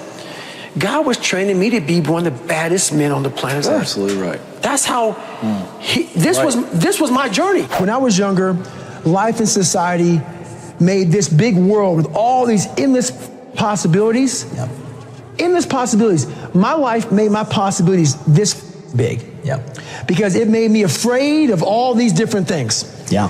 So all this stuff trapped my mind, it shackled my brain, it made me a prisoner within my own self, saying, this is all I can do. Because why? I'm afraid of this, I'm insecure over here, I got self-doubt over here, that behind me, good Lord, who knows what's behind me? I'm not gonna look behind me. So your life is this big. Versus it being like, I can do all this shit out here if I start to break down these these different walls and barriers. And that's what I started realizing. I could become a Navy SEAL. I could become this, but I was afraid of the water. Think about this. I know. Why the f are you gonna go be a Navy SEAL when all you do is play in the water? Yeah. And we don't play, we're in it and we're living in it. You're tying the up, ocean. you're swimming for That's miles. Right, the ocean is unforgiving. Yep. Yeah. So my mind is, I'm gonna go be a Navy SEAL. Yeah. If I didn't face that fear, no one would ever know me. I was number 3 behind Michelle Obama for a long time until my book sold out. Yeah. And I was a guy just 21 years ago who was 300 pounds, could barely read and write, and now I have a book just 2 spots behind Michelle Obama. Yeah. Hopefully we get it above today. Right. Just because I was afraid. Yeah. But you overcome those fears, guess what happens? The whole world, you unlock this door and everything opens back up again. Whenever life would start getting good for me, God would throw a nice anchor and stop me right there. So I'm going through pararescue training and there's this evolution called water confidence. And water confidence is pretty much what gets people kicked out of special forces, special operations is the water. And they try to drown you, pretty much. This was not in the warning order, so I didn't know anything about water confidence. Long story short, what it is they put 16-pound weight belts on you, whatever they can do to make you uncomfortable in the water. So for 6 weeks of a 10-week program, I became very uncomfortable. We got down to about 25, 30 guys left. I was one of them. And getting near graduation of this program, I'm thinking, my God, I'm about to get through this. Barely, though. Water confidence is killing me. Right. They took me to medical. They drew my blood and realized I have sickle cell. Yeah. So sickle cell is a blood disease that some African Americans have, which is not good. No. So they took me out training for a week. And when you go from being uncomfortable, that's your lifestyle, you get used to being uncomfortable. Right. When you go back to being comfortable, your mind says, I don't want to go back to being uncomfortable again. That's right. So I was like, I don't want to go back to the water. So my whole mindset was, I want to get out of this training.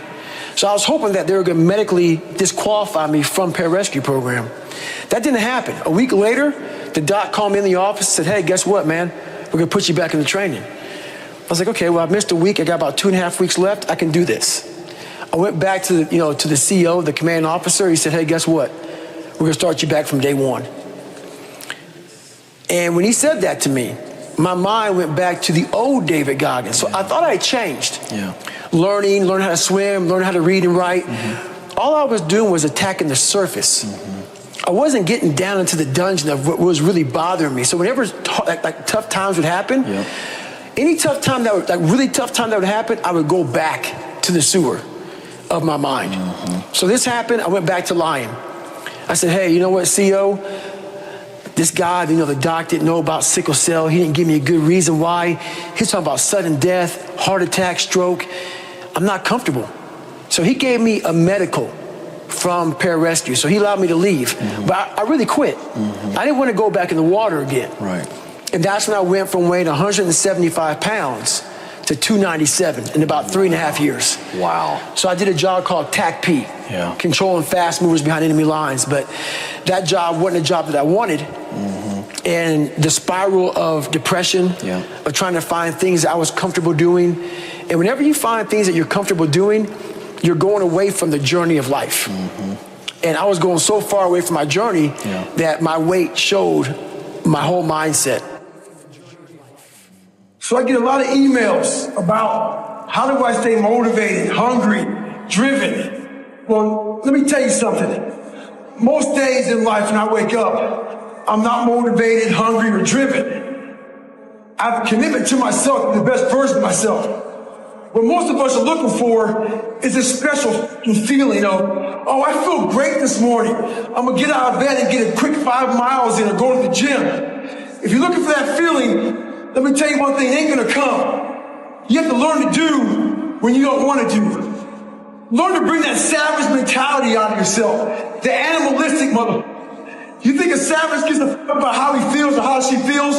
They just do it. Learn to be your best self when you're least motivated. Stop looking for a feeling to control what goes on in your life. You have an obstacle to overcome, so overcome them regardless of what's going on. Let me ask you something. What does it mean to you to be referred to as the toughest guy in the world and to be called the gold standard and extraordinary and superhuman and all of these different descriptions of you that make it sound like you're a one-off, that it's almost unattainable, what you've done with your life? What does that mean to you in terms of your message?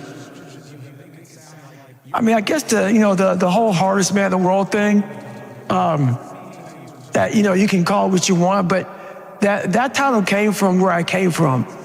And, it's like, I had limited horizons. So if you were to have 1 million people in a room and you had all of their resumes, like from the age of 1 to the age of 20, you would never pick me being where I am now.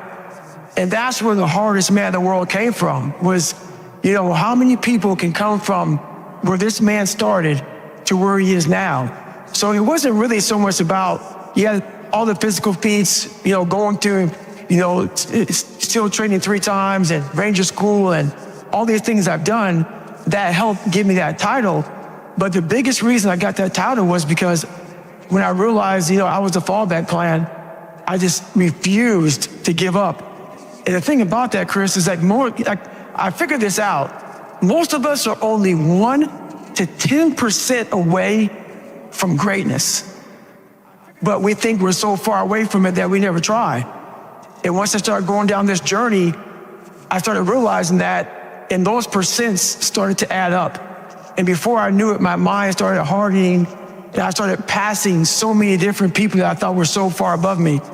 And then before I knew it, man, I became a common amongst the uncommon. If you're fat, and you look in the mirror and you say, wow, I eat a little too much. No, you're fat. My exoskeleton is larger than yours. Right. No. That's the new one, right? Yeah, you cannot say that to yourself. No. But see, you have to make a list of the things that you don't like to do. Mm-hmm. This list should be very long. Like if you don't like making calls. Yeah. Yep. The very first thing you should do is start making a ton of calls. Yep. Because why? That begins to own you. Yes. You start to drive yourself this way versus this way. But you'll figure out, if you start making a whole bunch of calls, if you like calling, call a lot. Yeah. Guess what happens? You get over it. You get over it. So what we do a lot is, I heard a lot of people say, triple down on this, triple down on most of your strength. Yeah. No. That works for a lot of things. But when you're afraid, and you don't have the courage, you have to triple down on your weaknesses and make that become where you start to guide yourself. Okay, I don't like calling. Today I'm making 100 calls. Yeah. I'm gonna dial 100 times. We all have a voice in our head. Some of us are very spiritual, some of us are not, but we all have this voice saying, you're doing, this is wrong, don't do that. The more you don't listen to that voice, the further that voice gets away from your head. Some people call it the Holy Spirit, some people call it God, some monks, whatever you call it. It's there. Mm-hmm. We all have it. Mm-hmm. It's the right or wrong voice. But the more we don't listen to it, the more that voice goes away. Mm-hmm. And the only voice you hear is yourself. Mm-hmm. When the only voice you hear is yourself, you're wrong. There's a voice that guides you through life. When sometimes it's guiding you in a direction that you don't want to go, that's usually the right place to go. It's that uncomfortable place. So that voice is always talking to me, but we don't listen to it. I listen to it. So we get scarred. And the thing about it is, like, if you were in the kitchen and you're cutting up cucumbers, you cut your finger. It happened 30 years ago. That scar is still there. They say, what happened to your finger? Guess what you do? I was in the kitchen one day, I was cutting up cucumbers, cut my finger. You have those scars in your brain from life. But what we don't do is we try to hide those scars. We don't want to go back and revisit it. This is not as simple as a cucumber, cutting a cucumber. So I started realizing that my life was causing a whole bunch of scarring on my brain. And I had to go back, while I wrote this book, I had to go back and really break open that scar and let it bleed. Mm-hmm. And that was a very painful journey for me to go back, because, you know, like right now, this is all surface. Learning disability, call me nigger, it's all surface. I get deep sad into that it a lot of people have dealt with that stuff. Yeah, very right? sad. Yeah. But the way I talk about in the book, I'm getting your hand, and I'm taking you back there with me. Yeah. As that kid in that classroom who opens up his Spanish notebook, I'm sitting in the back, because I had a 4th grade reading level. I'm in the back, I open my Spanish notebook. On the first page, they had a hangman drawing of me saying, "Nigger, we're gonna kill you." Very back, I'm a sophomore in high school, nothing but white people. I shut that thing up and I leave class. My dad really helped create this. I'm not giving him credit. Yeah. Like, oh, he was a great dad, like clap my hands for his ass. He helped create this because he was just that, he was a devil. You know, he was a guy that had to be very insecure, very beat down. Something had to happen to him when he was younger, because the way he treated me, my brother, my mom was just horrible. So he would beat us, my mom, my brother, me. And I'm not talking about like, oh, you got in trouble, so let me give you a whipping. When he was a drunk. Okay. So whenever he woke up, man, he woke up drinking, went to bed drinking. And that's just how it was. And when he get drunk, he just got violent. So my mom caught my dad cheating. We got home about 4 o'clock in the morning. So I'm about 7, 8 years old, and I hear some ruckus outside my room as I'm getting ready to bed down for the night. And my mom and dad are outside my room, because there's a staircase right there. And my dad is smacking the hell out of my mom and knocks her almost unconscious, where she's kind of out of it, you know, she's kind of loopy. She falls down, he grabs her by her hair and drags her down the stairs by her hair. And so at this age, I'm sitting thinking, man, you know, what the fuck should I do, man? Like, you know, I'm scared, but then something in me saying, you gotta go and do something. Oh my gosh. But I'm scared to death of this guy, because he's been beating the shit out of me since I can remember. And I mean, like, laying me out for nothing. And I'm sitting thinking, man, okay, man, like, what am I gonna do? So my brother, he and I were very different. When my brother would see the fighting, he would go to this room and hide. Yeah. I didn't do that. I always stuck around. So this time I stuck around and I decided to help her out. So I go on the stairs and I jump on his back, and literally he tells my mom, "You're raising a gangster," as she's like on the floor. And he's almost smiling, almost like proud, but that smile went to a frown pretty quick, and he beat the living hell out of me. And he beat me literally from my neck down to my ankles, like black and blue. So the next morning, I was gonna go to school half the day. My mom woke up and she pulled the covers back, and what she saw was how bruised I was. And so when she pulled the covers back and saw how bruised I was, I'll never forget looking at her face. Because she used to write letters for me, you know, for me and my brother to miss PE, because we were so bruised up from getting beaten. So, you know, hey, he's sick or whatever. And so, you know, she was lying a lot for my dad. So this particular day, she didn't write a letter. But when I laid in the bed and looked up at my mom and she pulled the covers back, I'll never forget looking at her face. And her face is tattooed in my brain. And why I say that, this past year, I got the VFW award for Americanism Award. And if you Google David Goggins VFW Award, I'm in front of 5,000 veterans. And I'm getting this amazing award. John McCain got it. And I'm up here thinking, man, I'm up here getting this award. This is amazing. It's for giving back and also having a great military career. And I could give this 6-minute long speech. And I'm up there, man, I'm talking, and I'm thanking people who helped me out. And I get to my mom, she's sitting back, you know, she's sitting right here on stage, but behind me. And I haven't cried in 30 years. I can't even picture it. Haven't cried in 30 years, I don't do that.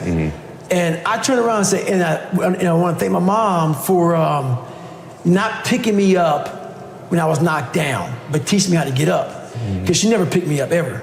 And because her circumstances sucked. So anyway, I look back and I said that, and when I got done, I didn't even get a chance to say it. I looked at her eyes, and my head went right back to her face when she saw me bruised up. And that me up. And for 58 seconds, look at the video, and you'll see me, my head's down, and I'm sobbing. Wow. And I'm in front of 5,000 vets, and the guy who was hosting the thing had to come up to me and like put his hand on my back. And I was just destroyed, overcome with emotion. And then 58 seconds go by and I get up and I deliver this speech. And so I tell you that because my life tattooed me. I mean, $1,000 a month, 300 pounds, I can't do any of this stuff. Yeah. These people are better than me. Yeah. So the first thing is, that's the first big problem right there. First big problem is that you have put a lot of people above you. Yeah. Put no one above you. Yeah. No one. But if you believe in something. Say that again, because that's, but the man, the people that make more money, the people that are better looking, the ones that are on social media, and they're so good at this. I put God above me. Besides that, there's no one better than me. Got it. You have to become an equal. Yeah. So this is how I look at it. If you're playing, and I talked about it at your conference, if you're playing Roger Federer, okay?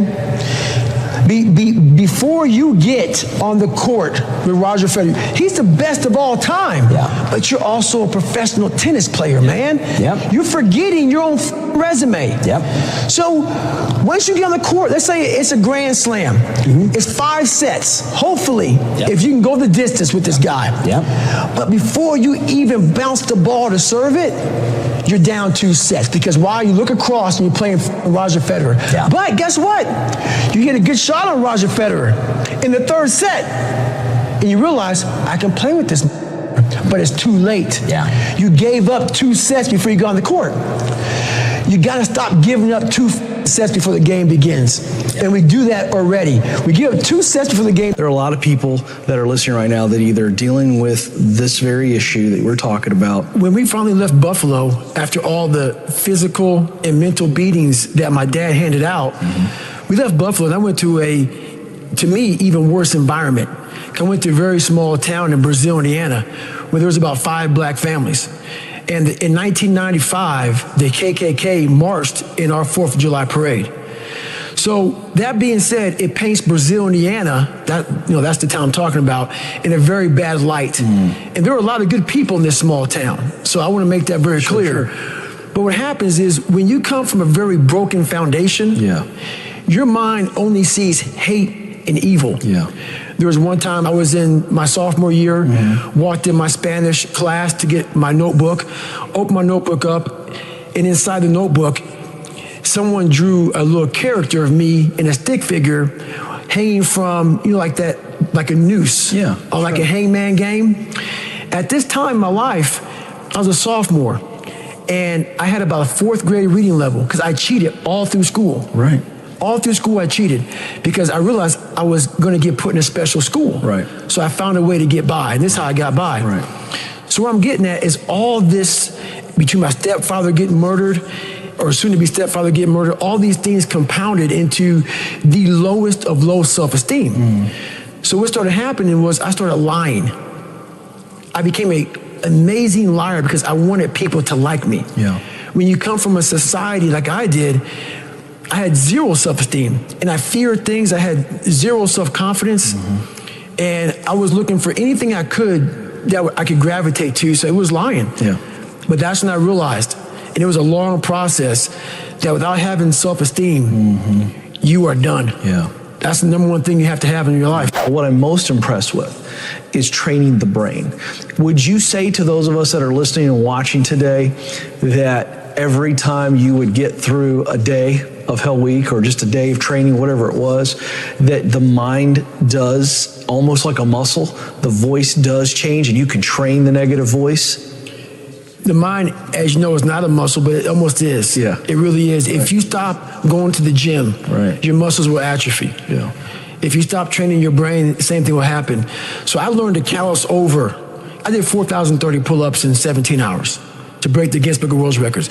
Your hands become very calloused. Calluses protect your hands.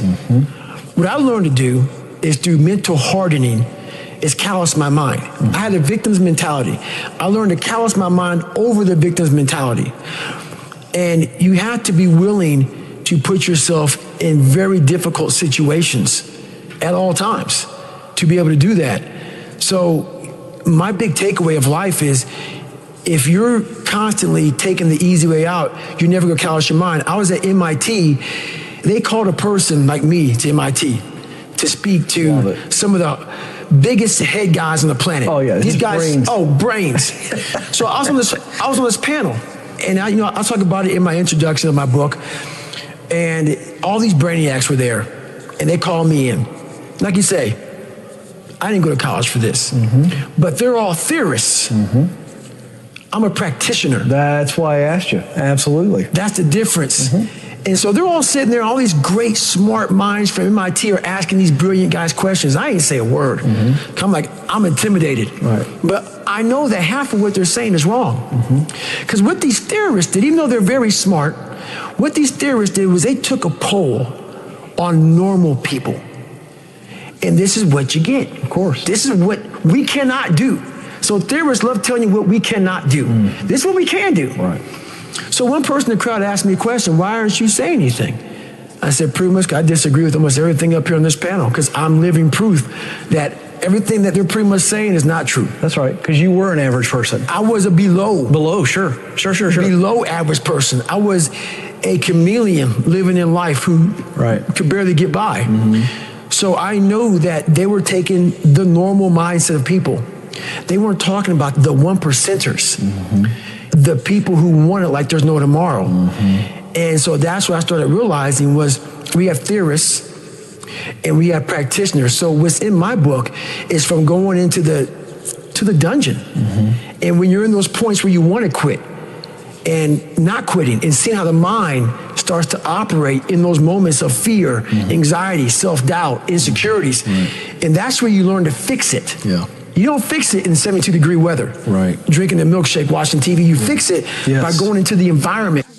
I've always hustled my whole life, and I always knew what money was all about. Well, for me, I mean, you visualize where you want to be and what you want to accomplish, and you kind of get lost in the process of day-to-day, grinding it out and working, pulling on ours if you have to. It's just about not losing vision and not losing sight of what you're trying to accomplish, no matter what hurdles you have to go through. So I think that kind of relates to whatever you're doing, whatever major you've chosen or what you're interested in. So for me in basketball, and it's about visualizing, whether you write it down, put it on the wall, do something, what your goals are, and get lost in the process of day-to-day grind, day-to-day getting better every single day. Asking questions, aligning yourself with people that have been through it before, that are experienced, and leaning on that advice, and just trying to outwork the next person, and that's the biggest thing. Life. What is your greatest regret?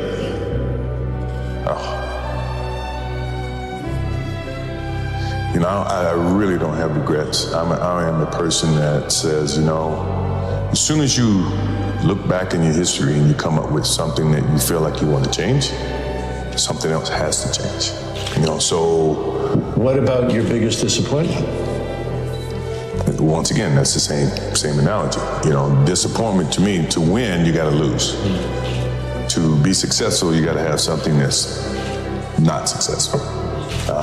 To be happy, you got to have disappointment. So I think all of those things have evolved and happened to make me who I am, and understand the benefits and the privileges I have for being who I am, and not to wear it on my sleeve, be very humble about it. That's one thing my parents taught me very well is, don't wear your reputation, don't wear your accolades, don't wear your personality on your sleeve. Let it happen, let it be you. It is who you are.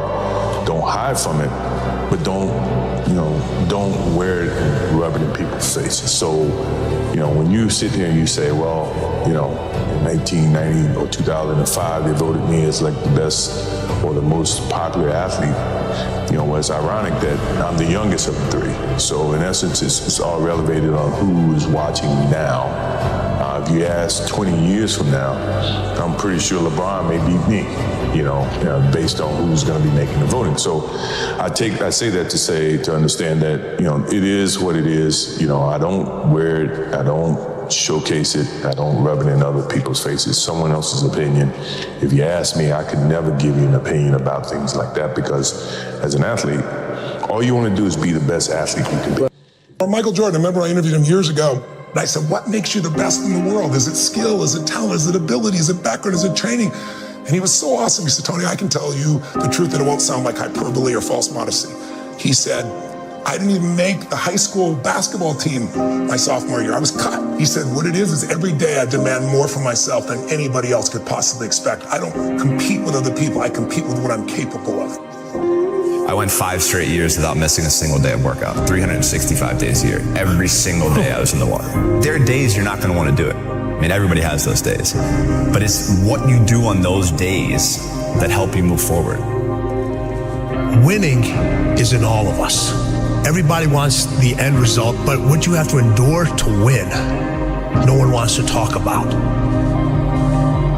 If you know that you were destined for something, then you can withstand the setbacks, the difficulties, the bullshit, criticism, and all the other things. You know, everybody can compete when they're feeling good, happy, excited, but it's the best people who can overcome when they're tired, sore. Mental power that the greatest athletes have can push all the pain aside. The first time I had met Stephen Curry back in 2007, it was after his freshman year at Davidson, which was before he blew up. No one knew who Stephen Curry was after his freshman year. But I remember there was a few things really remarkable about him. But the most impressive thing was at the end of the first workout, he came over to me and Steph said, will you rebound for me? Because I don't leave the gym until I swish 5 free throws in a row. I mean, he was conditioning himself to be in that state. He was conditioning himself to do that and to not accept anything less. Mm-hmm. And, you know, one of the reasons I think he'll go down in history as the best shooter we've ever seen is his ability just to move on to the next shot. But at the root of it is you want to be the best. Yeah. You love competing and you want to dominate. The greatest athletes in the world don't make excuses. I wanted to do something that nobody had ever done before. And that started with a dream and a goal. I wanted to be the greatest of all time. And I think I always felt like I wanted to be good at everything I did and be great at what I did. And I never expected to be as good as I was. No matter what you do in life, where you're at, this is what winning takes. And it's in all of us. We all have fear. But if you harness it, it takes you to places that you couldn't even imagine. There's mistakes, there's regrets, there's sadness, there's joy, there's frustration, there's sorrow, there's heartbreak, there's elation. It's all part of it. It's all part of life. You know, I said to myself, I'm going to do this and no one's going to stop me. And I think that's the biggest thing. In order to win, you have to be seen. Winning is everything. It's everything. People are champions when they really see themselves with no limits, when they really see themselves great. Because when you see yourself there, you are much more willing to do the work. You are much more willing to break barriers that others don't break because they don't really see themselves breaking those barriers. And this young guy, Djokovic, is 19 years old and he plays Roger for the first time in a Grand Slam. He's nobody. When Novak Djokovic started, Rafa and Roger were winning everything. It's impossible to win a Grand Slam with those two guys. You can't beat them. They're just way better than everyone. And he's interviewed before the match and he says, I'm going to beat this guy. And I remember the press went really bad against him. Who does he think he is? But he was seeing him there. He was seeing himself there. He was seeing himself better than them, which maybe people saw that as being cocky, but he was just very confident about his abilities. And he ended up being the best of the three. He beat all the records. He beat them on every level because his self-belief was extremely high. His self-esteem, the way he was seeing himself. That's how I know if someone is a champion. And a lot of people fake it, which is better than not faking it, but it's not as good as really believing it deeply inside. You talk to the young players, they will say, I want to be number one. I mean, they wish. Yeah. The ones who really want to, you know, because they're not only saying it, but they're putting on the work. And this is a big difference because when you really believe you can get there, it's much easier. It's never easy to work hard, but in a way, you are willing to do everything to get there. When you wish it, you do things halfway or you don't do it fully. So that's a big difference. But when you look at the road to winning, people look at you and they're like, you're a success. But your road has so many more steps. Those steps are infinite. Sometimes you get to see them, sometimes you don't. Sometimes they're there, other times they're wobbly. You don't know if that next step is going to be there, but you have enough belief in yourself to say, I know it's there. I'm going to take that step. I may miss the step. I may fall. I may get scraped. That step may go into quicksand, but I know there's another step. I know it. I believe inside me that there's another step that I have to take, that somebody else isn't making me take. Those steps are infinite. Winning is infinite. Those steps are infinite. Of course, if your self-esteem is big, like huge champions, I mean, legends like Serena or Venus, and I had this discussion with Richard Williams, their father, and he told me my main focus was to create two young ladies that were believing in themselves in general. And he said to me this, and I believe it, whatever they would have done, they would have been successful.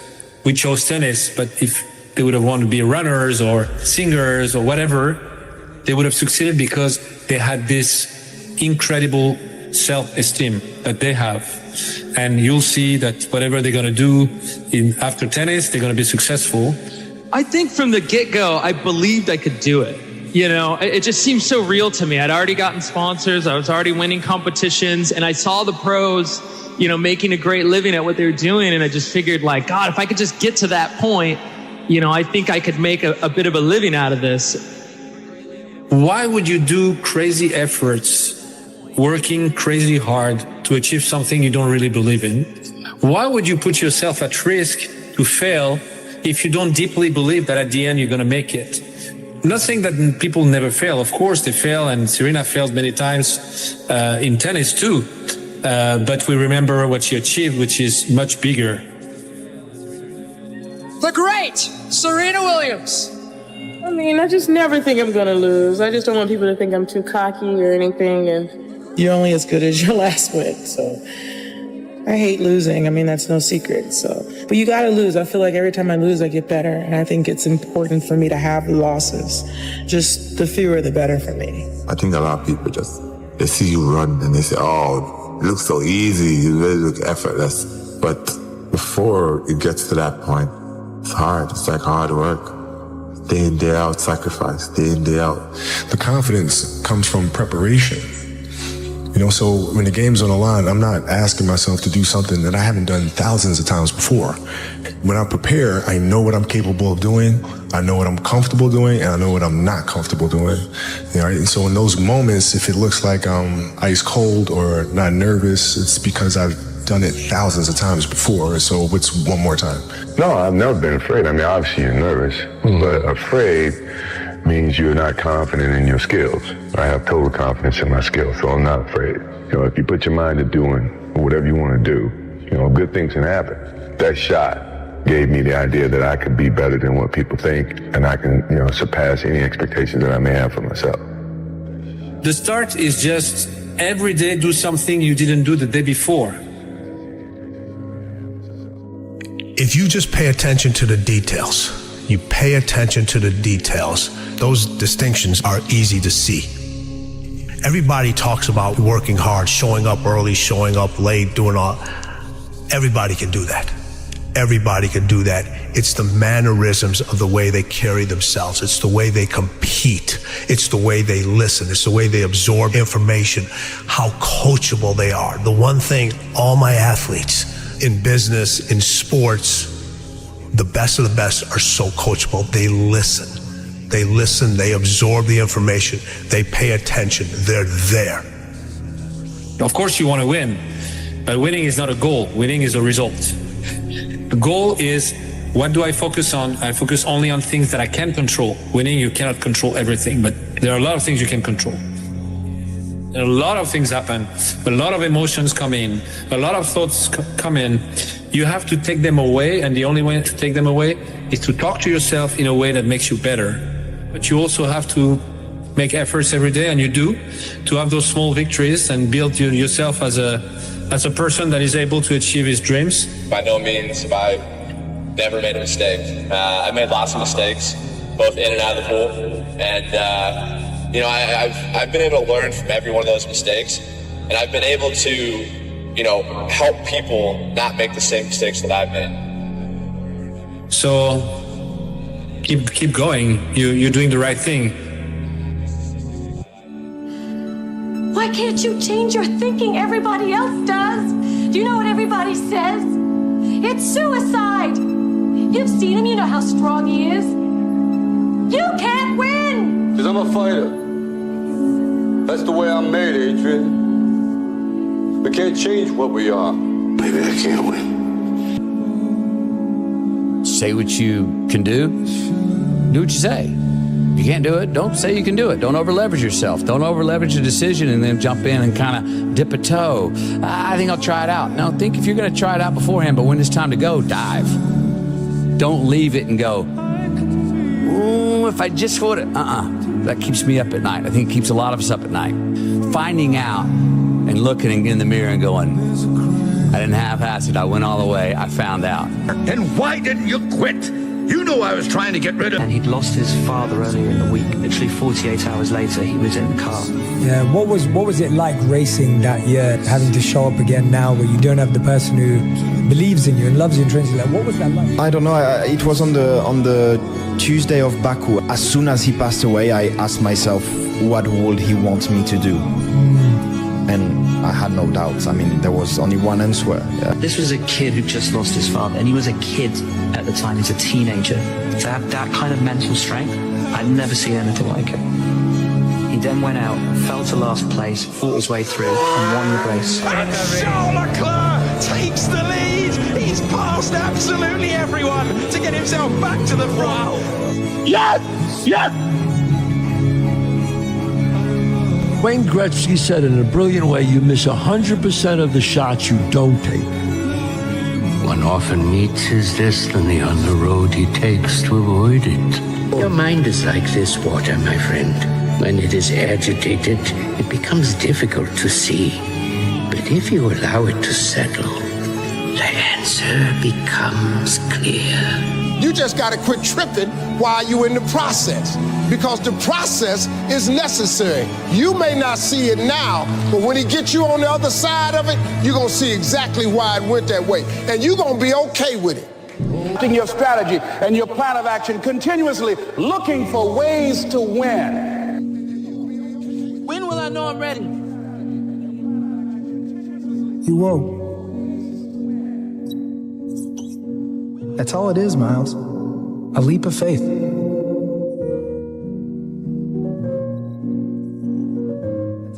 now you gotta ask yourself, are you here to prove something to other people? Or prove something to yourself? Until you win, effort always goes unnoticed. Get used to it. No one roots for you until everyone roots for you. That's just how it works. What? You set me up to fail? Why? If you only do what you can do, you will never be more than you are now. The only insults that hurt are the ones we believe. Next time someone insults you, remember, they're going to die. Everyone will forget about them. And if no one will remember them, then you might as well forget about them now. They are irrelevant. Your dream, your actions, your outcomes. You cannot wish for a strong character and an easy life. Each is the price of the other. What if what you're going through isn't hard? What if you're just sensitive? List all the things that you aren't willing to give up for the dreams that you have, and that is what the person who will beat you is willing to give up. You know what your problem is? You're smart. Too smart. You overthink because your mind moves at 1,000,000 miles a minute. You're sad because you're not fooled by the world like everyone else. You don't get along with most people because they just don't look at things the way you do. You think you're dumb because you're smart enough to know you don't know everything. Your problem is you're too smart, and happiness in intelligent people is one of the rarest things I know. People want to find their passion, but you don't find it, you create it. And you create it by getting good at something. And to get good at stuff, you start by doing something you suck at. Then you get good, then you like it, then people ask how you found your passion. Answer, by starting when you sucked and not giving up. Have you ever thought that I want more from life than a nice apartment and a job serving tea? There's nothing wrong with a life of peace and prosperity. I suggest you think about what it is that you want from your life and why. I want my destiny. What that means is up to you. There's a Bible verse I think about sometimes. Many times. It goes, "Then I heard the voice of the Lord saying, whom shall I send? And who will go for us?"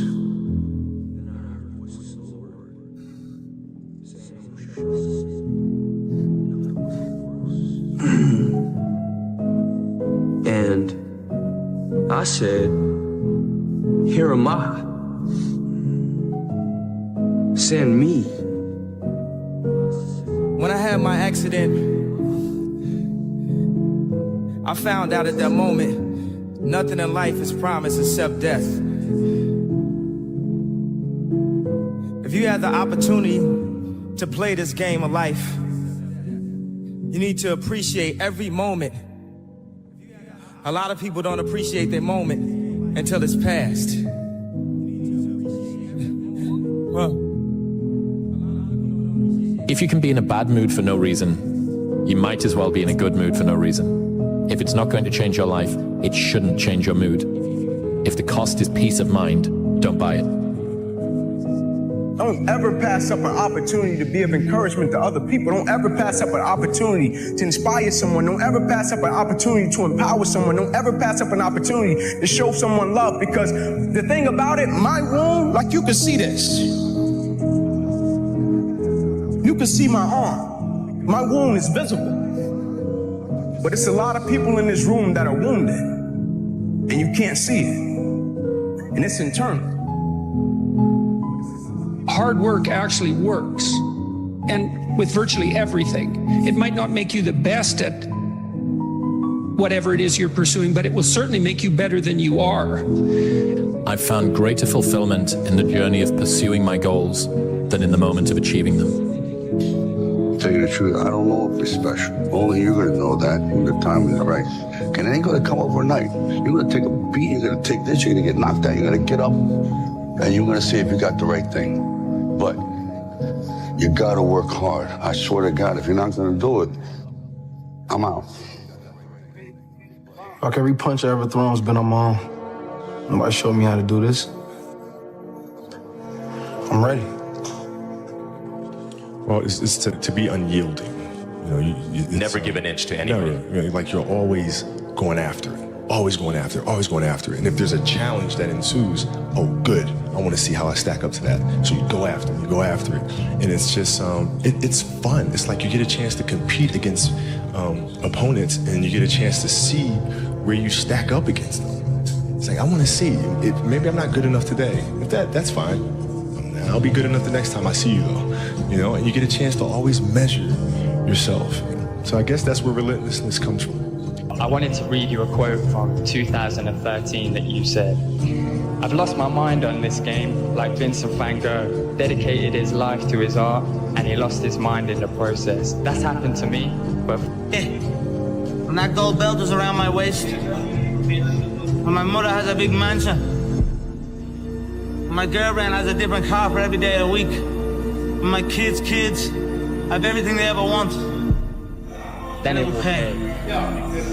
Then I'll be I'm happy I lost my mind. How'd you get good at this? Honestly, I made a lot of mistakes. That's the secret? Just f*** up? It might be, f*** up. I think as I started early, I got my skill set up really quick, and then started to feel like I was really the best, you know, like at all these really good places, I really was the best cook. And then I started at this really great place as a commie, and this other chef started the same day as me. And I thought we were competition, but really we weren't. He was better than me, much, much better than me. He worked harder and faster, and it was the first time I realized that I wasn't the best. So I started looking at it like it was a good thing. Like, at least I knew who the best was now, and I could take that pressure off myself. And the only logical thing to do was to try and keep up with him. So I never left this guy's side. And you got better? Oh, mate, I got better than I ever thought I possibly could be, just from trying to keep up with him. Never say never, because limits, like fears, are often just an illusion. Because we know that it's not easy. But no pain, no gain. Not even coming from the Shaolin Temple. Worldwide known, that sentence. Everything that hurts you, find a way to masters at our craft, but you have to make a choice. What I mean by that is the inherent sacrifices that come along with that. I knew that I was not going to be stopped. You know, so at the age of 18, this was my life, right? So you can't possibly become better than me because you're not spending the time on it that I do. Even if you want to spend the time on it, you can't, because you have other things. You have other responsibilities that are taking you away from it. So I already won.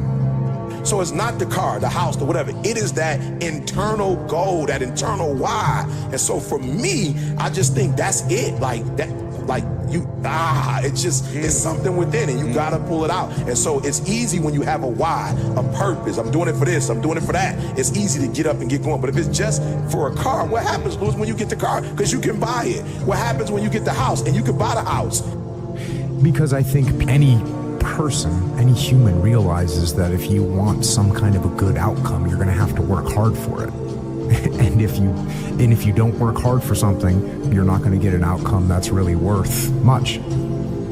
There's things that you can control, there's things you can't control. Now, I will tell you that human beings can control a lot more than they think they can. And oftentimes it's pretty easy just to say, oh, that's not me, that's not on me. And I think that's the whole genesis of the idea of extreme ownership, is most of the time, or much of the time, people say that's not my fault, there's nothing I can do about that. And more often than people think, there is something you can do about it. And it is your fault. It's normal to not know what you're doing. If you did, it wouldn't be called growth. High five your fear, uncertainty, and doubt, and carry on. Do you get tired, stressed, sad, hungry, frustrated, unfocused? Do you feel misunderstood? Great. You're human. You don't need medication. It is hard. It's hard when you're young to wake up in the off season at 6 a.m. to go train and work out, knowing that all your friends are sleeping in and eating pancakes. It's hard when you're on your way to practice, weighed down with all your gear, and it's 90 degrees out and all the other kids are at the pool or at the beach, and your body is already completely exhausted from workouts in 2-a-days. It's hard to throw, catch, block, and tackle, and hit kids when they're way bigger and way more developed than you, only to go home that night bruised and battered and strained, but knowing you have to show up again the next day for just the chance to try again. But understand this, life is hard. You're not good enough. If you quit, you're gonna quit everything hard in your life. And that's a big problem for you. People delay doing things they don't like for longer than it takes to do them. Yeah, we need to be reminded more than we need to be taught. Bad things don't come in threes. Bad things happen, people don't know how to cope, and they allow one bad thing to snowball into more. Bad stuff sucks. The only thing worse is letting one bad thing ruin many good things. So when I was growing up for like 3 years, so from the time I was 8 to the time I was like 12, we lived in a $7 a month place. And what I call it is I'm always paying rent in that $7 a month home. Every day of my life. I go back and revisit that place, because that place made me this good animal. That place made me this hard man. And then from that place, so that place is hard work. That place is going back to the fundamentals of life. The fundamentals of what made David Goggins. Going back in there, going back to the library of David Goggins, studying even more than what I know, taking that out, going back to where I'm at now, and then moving forward. Difficult things make regular life less difficult, because regular life can be confusing, and little things that go wrong and little problems that arise are exacerbated by the fact that you're not accustomed to dealing with hardship. But it was still a kid with a dream and a belief in himself. And for many times I was laughed at and not believed in, but you know what? Nothing external can defeat the internal. The only thing that can take someone down or break you down is internal. Nothing external is strong enough. It's just about making sure your internal dialogue and your internal belief in yourself is strong enough that it can withstand the external. The external is there. Yes. You've got to accept it. You've got to embrace it. You've got to understand it and be aware of it. But don't let it seep into your internal dialogue. I think the more, at least for me, the more I've tried to create space between how I feel and what I do, the more consistent my outcomes have been. Embrace the process. You say, Dwayne, what process? Life. Life. Embrace the journey and the process of life. You only get stronger hiking by going uphill. Nobody gets stronger hiking by just going downhill. Because you're probably in the bed right now. You're probably an underachiever. You're probably somebody who doesn't want to do anything with your life. People should stop complaining. Right. People should figure out who the they are. Good call. People should not listen to America propaganda of fixing the shit they suck at. They should be tripling down at what they're good at. They should be competent in certain areas, but you're not gonna become Beyonce or, like your bone structure is a certain way. Like you're not gonna solve everything. Your IQ can get a little bit better, but don't worry about the incremental. Figure out what puts you on fire and you're halfway decent at. If you're lucky enough right now to be listening and you're good at what you like, become tunnel vision. Because there's way too many voices telling you what and how. The reason most people who are listening right now are not doing that thing is they're worried about the opinion of somebody. And the reality is we have to get to a place where you're doing you, because the number one thing that scares the fuck out of me is regret. The Lonely Chapter describes a time in which you're growing, you're changing as a person, and you're now so different that you can no longer resonate with your old set of friends, but you're not sufficiently developed that you've got the new set of friends that you're going to grow into.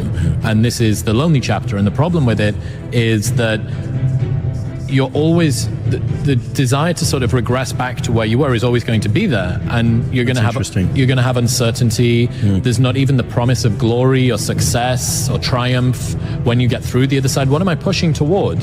You're telling me that I'm not going to go out on this night out with my friends, which I've done for the last 5 years or 10 years in the town that I grew up in or went to university in or whatever. You're telling me that I'm not going to do that because I'm going to get up and I'm going to meditate or read. Who even knows if meditation works, right? Like, you've got all of these questions in your mind, and all of your friends and all of the dynamics and the temptations pull you back toward that. It pulls you back toward the old version of life. Just lock on me for 6 months, bro. Please. I really want you to be great. You got me, I got you. We all we got. Let's see what happens. It's so easy to quit, bro. That's what everyone's doing. And we're not trying to be like everybody else. Can't progress in life without progressing. Don't let it go over your head. You can't progress in the grand scheme of life if you don't progress in your everyday life. If you don't try to take a step to be better, your overall life won't be better. If you put your head down and lock in on the vision, how could you not win? Only thing that's gonna cause you to lose is your mentality. Why I hate being around negative people. Being an asshole is a weak person's idea of strength. Complaining is their connection. Never let yourself be held back by other people's fears. People criticize what they were afraid to do themselves because bold action reminds them of their own inaction. If you're afraid to be criticized, why do you care about the opinions of those who are too timid to do it themselves? If you are the criticizer, does tearing down someone who has the courage you lack make you better? You have a whole life in front of you. You have years to take part in this life and to do stuff, to accomplish stuff, and to enjoy stuff. I think about that. If I was 22 again, and God said, hey, Tom, I'll make you 22 again, okay? Just do something different. Wow! Oh my God. I'd be like a professional golfer this time, even though I can't. I'm lousy at golf. I stink at golf. I would do something that I think in my brain I could never do, which was bodybuilding at one time. I thought I could never do this. It's too insurmountable. It's too crazy. But something in the back of my mind always said, do it, do it, do it, do it. Hey, when you get out of bed, life's standing right there to kick you in the face, man. Could be anything. Could be you get up and you walk downstairs, you got a flat tire and you're late for work and you got this and that. Life is going to throw all kinds of crazy shit at you, right? And you have to be ready for it and you got to deal with it. You can't curl up into a ball. You can't run away from it. You can't hide. You have to take all this shit head on. So this lonely chapter is a period through which I think everybody needs to squeeze. Anybody that decides to go from a place they are to a place that they want to be is going to have to let go of people who can't go there with them. It's that if you know that there is something that you're meant to do, if you know that there's something that you're meant to change, you will have to let certain groups, friends, routines, places, activities, recreations that you do, you're going to have to let those go. And there is this, the Rocky cutscene lasts for 90 seconds in the movie, but it can last for 5 years in your life. And you have no idea whether or not it's even going to work. And that's the bit that always got to me. The bit that always got to me was I didn't even know if there was going to be any glory on the other side. It's like, you think, well, I'm just stood here doing the thing, but I don't know if it's going to come out on the other side. And I can promise you, anybody that has done anything, moved from any place they were to any place that they want to be, has gone through this lonely chapter. I think you just got to wake up one day and just say, so what? Like, who cares if you don't believe in me? I believe in myself. You don't put too much work to not have this amount of confidence. And if you don't believe in me, it doesn't change my success story. I'm still going to win. But I guess one thing I got to say is, let me know when that hate starts making you money. You may be right that other people did certain things or you got dealt a bad hand. It also doesn't matter because the only thing that you can't control is obviously the actions that you take. And the only person who's in control of that is you. Nobody is going to understand you, bro. And it's like, I really realized nobody ever believed in me. Like, you have to believe in yourself. If nobody else is gonna understand, then you have to make sure that you understand and that you believe in yourself, because that's where it starts. Control freak is a word people with low standards use to describe people with high standards. You're not a control freak. You just want it done right the first time. You're not anxious. You care. Do not expect mediocre people to support world-class goals. If you go visit the darkness that you've been running from, you'll have the opportunity to leave a better person. You'll have a better understanding of yourself. You'll have a better understanding of your purpose. But if you don't take that trip and the darkness comes visits you, it's a guest that will never leave. You're playing against the Golden State Warriors. Score is 107-109. You guys are close to getting into the playoffs. You know exactly what happens in the game. You go up, you're about to take your shot, and then all of a sudden, boom, Achilles happens. Ryan again going to work, falls down. Again, he's struggling. Right after you were injured, you went on Facebook and you posted a lengthy blog. You know what this is? Oh, yeah. This is such BS. All the training and sacrifice just flew out the window with one step that I've done millions of times. The frustration is unbearable. The anger is rage. Why the hell did this happen? Makes no damn sense. Now I'm supposed to come back from this and be the same player or better at 35? How in the world am I supposed to do that? I have no clue. Do I have the consistent will to overcome this thing? Maybe I should break out the rocking chair and reminisce on the career that was. Maybe this is how my book ends. Maybe Father Time has defeated me. Then again, maybe not. It's 3:30 a.m., my foot feels like dead weight, my head is spinning from the pain meds, and I'm wide awake. Forgive my venting, but what's the purpose of social media if I won't bring it to you real, no image? Feels good to vent, to let it out, to feel as if this is the worst thing ever. Because after all the venting, the real perspective sets in. There are far greater issues and challenges in the world than a torn Achilles. Stop feeling sorry for yourself. Find the silver lining and get to work with the same belief, same drive, and same conviction as ever. One day, the beginning of a new career journey will commence. Today is not that day. If you see me in a fight with a bear, pray for the bear. I've always loved that quote. That's Mamba mentality. We don't quit, we don't cower, we don't run. It's a hurting, but the Lakers down by 2, and they want him and need him at the free throw line. Got it. Yeah. How the hell do you tolerate that kind of pain? I tell this example, and I think this is the best way to explain it. Your kids are upstairs, wife is wherever she may be, it's going down, all right? I'm willing to bet that you're gonna forget about your hamstring, you're gonna sprint upstairs, you're gonna grab your kids, you're gonna make sure your wife's good, you're getting out of that house, right? Hamstring be damned. You're not gonna feel your hamstring. Right? This is another obstacle. This obstacle cannot define me, it's not gonna cripple me, it's not gonna be responsible for me stepping away for the game that I love. I'm gonna step away on my own terms. And that's when the decision was made that, you know what, I'm doing it. I'm doing it. Disgust.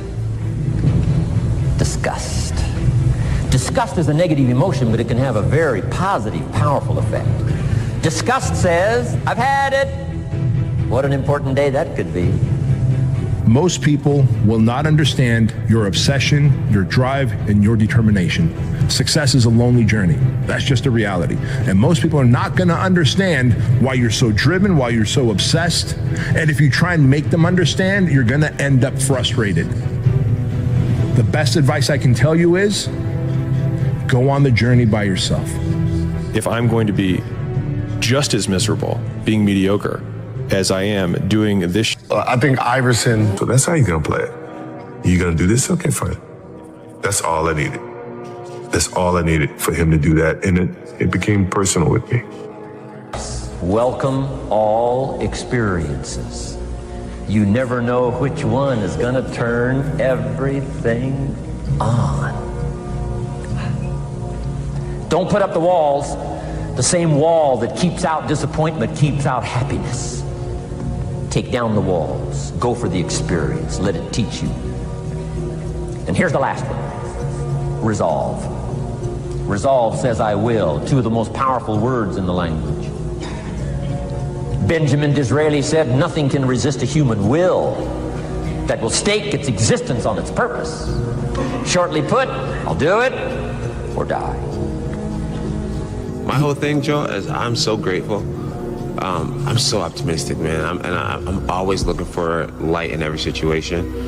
And I think that's the way I deal with things. I always believe there's going to be good at the end of the day. That's just how I am. And I'm just so grateful. Where most people would be so upset with themselves and all this type of stuff, I'm really not. I believe that my best years, my prime is even still ahead of me. So I'm not even tripping about it. Do not be the caught cynic. The ability to express wonder and amazement and seem like you mean it is a rare and dying talent, but one still greatly valued. First thing is you gotta be selfish as hell. You gotta be selfish. I don't give a f. It's to sacrifice, but without great sacrifice and without great risk, there is no such thing as a great reward. You have to have, and I don't like this word, but I'm gonna say it because it's true. You have to be a little maniacal with this shit. Maniac, right? That word isn't good in a lot of situations, but when you're pursuing your destiny, when you identify with your destiny, you have to be selfish, you have to be maniacal, you have to be uncompromising. And you have to move in a way when it comes to those three things, when you function completely in a way where it's an unwavering faith. Like, it don't matter how f***ed up that shit might look. It don't matter how much it feel like it ain't gonna work. People say I'm conceited, I talk too much, but they must have pity on me.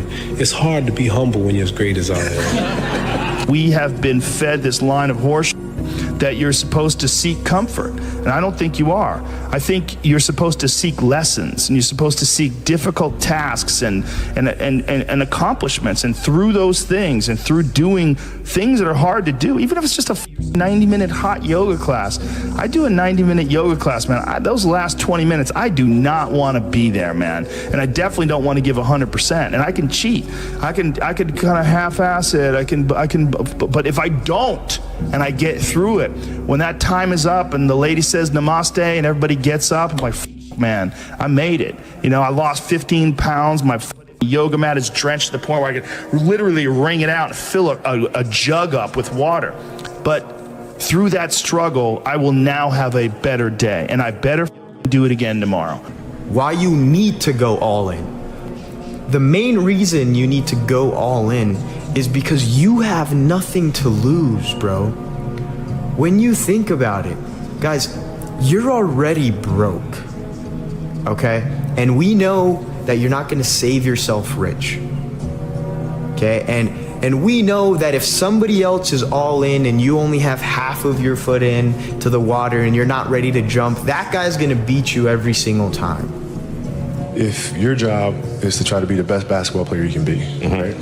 To do that, you have to practice, you have to train, right? You want to train as much as you can, as often as you can. So if you get up at 10 in the morning, train at 11, right? 12, say 12, train at 12, train for 2 hours, 12 to 2. You have to let your body recover. So you eat, recover, whatever. You get back out, you train, start training again at 6. Train from 6 to 8, right? And now you go home, you shower, you eat dinner, you go to bed, you wake up, you do it again, right? Those are 2 sessions. Right, now imagine you wake up at 3, you train at 4, you go 4 to 6, come home, breakfast, relax, blah, blah, blah. Now you're back at it again, 9 to 11, right? You relax, and now all of a sudden you're back at it again, 2 to 4, and now you're back at it again, 7 to 9. Look how much more training I have done by simply starting at 4, right? And so now you do that, and as the years go on, the separation that you have with your competitors and your peers just grows larger and larger and larger and larger and larger. And by year 5 or 6, doesn't matter what kind of work they do in the summer, they're never going to catch up. But I think that's good advice. Don't be a follower, be a student, right? Take advice, but not orders. Take information, but don't let somebody, order your life. Make sure what you do is the product of your own conclusion. Make sure what you do is the product of your own conclusion. Not to do what someone else says. Take what someone else says, process it, think about it, ponder it. If it makes you wonder, if it makes you think, then it's valuable. Then when you go take action, make sure that the action is not what somebody told you to do. Make sure the action is the product of your own conclusion. The biggest difference between people who win and people who lose is that winners expect to win. Winners are not surprised when they win. Like when I win, I don't overly celebrate because I expected that to be the outcome. Amateurs, when they win, they're surprised and then they over-celebrate. And like I said, when they over-celebrate, they become ineffective because they're taking their eye off the game for way too long, right? I won the week this week. And then they talk about that 1 week for the next 6 weeks. And the next 6 weeks, the guy who expected to win is still going just as hard. So it's an expectation. That's the difference between winners and losers that I think in terms of not so much their self-talk, but just their attitude. You're gonna know what it's gonna be like to make it personal. Because I'm gonna make it personal. Because it's always been personal to me. You identify with this gift. We all got the gift. There's something that we've all been blessed with. At some point, if we listen to that little thing that speaks to us inside, some people call it instinct, some people call it a vibe, some people call it an energy, whatever the fuck you call it. Some people call it a voice. Whatever that thing is, bro, if it sparks the thought that that changes the whole trajectory to what your life can evolve into because you took a second to listen to that shit, you are identifying with your blessing, you are identifying with your gift, and at that point, you learn what the fuck it is and become one with it and walk in your purpose, bro. The key is time is precious. Now let me give you Bill Bailey's description of time. Life is not just the passing of time. Life is not just the passing of time. Life is a collection of experiences, their frequency, and their intensity. Life is not just watching the clock tick away. Life is a collection of experiences, their intensity, their frequency. When my friend Mark died at age 44, someone says, that's young to die. But what if he lived 4 lifetimes in one? It might not be too young. So here's whatever the span of your life turns out to be, here's what you want to fill it up with: experiences and the intensity of those experiences. And if you lose that, not only are you not going to be successful in life, you will also lose yourself, and you will be unhappy, you'll be you'll be alienated from who you are. And you can get away with that when you're young because you're happy, you look good, you've got energy, things are going right. You get into your 30s and you're like everybody else, you don't know who you are and you don't know what you like anymore, and you're just following the trends. You start to get depressed and you start going down this rabbit hole, and things can turn really ugly. So you need a bit of courage in life. You need to go, okay, I am weird. I am strange. Lean into it. So when I had the 48 Laws of Power, when I first wrote the book, without it being published yet, it was a very strange looking book, and it reflects my own strangeness. Things on the margins, stories, everything broken up, images, quotes here and there. And what a time now for us to take this dream and not let it die. Take this dream and give it life. Take this dream and breathe into it your own personal spirit until finally it becomes a flame that burns around the whole world. Let's go do it now. Well, I mean, 'cause I think the greatest fear that we face is ourselves, actually. I think it's not anything that's external or anything that's superficial. I think the greatest fear you face is yourself, because we all have dreams, and it's very scary sometimes to accept the dream that you have. And it's scarier still to say, okay, I want that. It's scary because you're afraid that if you put your heart and soul into it and you fail, then how are you going to feel about yourself? Right? And so being fearless means putting yourself out there and going for it. No matter what, go for it. Not for anybody else, but for yourself. Then here's a philosophy that really changed for me everything. Be so busy giving other people recognition, you really don't need it for yourself. I learned to recognize people for small steps of progress. Every little thing I can think of. Figure out rewards for small steps. And what works is if you dedicate your time and your focus, like realistically, with a professional, disciplined effort to creativity. You show up every day like a professional, but you show up to be creative. If you just do it on a regular basis, ideas will come to you. Where are these ideas coming from? Well, his concept was to think of it as you're a professional and you're getting these ideas from the muse. And this is what you do. You show up and you do the work, you focus on it, and these ideas will come to you. And that little voice becomes completely drowned out. And so you don't know who you are anymore. And you're afraid, particularly young people today. I mean, maybe it's always been that way. Are so afraid of being different. They're so afraid of being odd. But look at all the powerful people in this world. Look at your Elon Musks. Look at your celebrities in entertainment, in business, in politics. They're one of a kind. They have I hate that word, but it's like a brand. They're different. They stand out for something that's truly different. Even Albert Einstein, there's nobody else like Einstein. There's nobody like Da Vinci. Okay? That's where your power lies. And you'll go, oh, but Robert, those are people that were brilliant, that were talented. I'm not like that. I don't have that. Well, bullshit. You do have that. It's just you're forgetting about it and you don't want to put the effort into it. And there's no one more narcissistic than someone who's smart.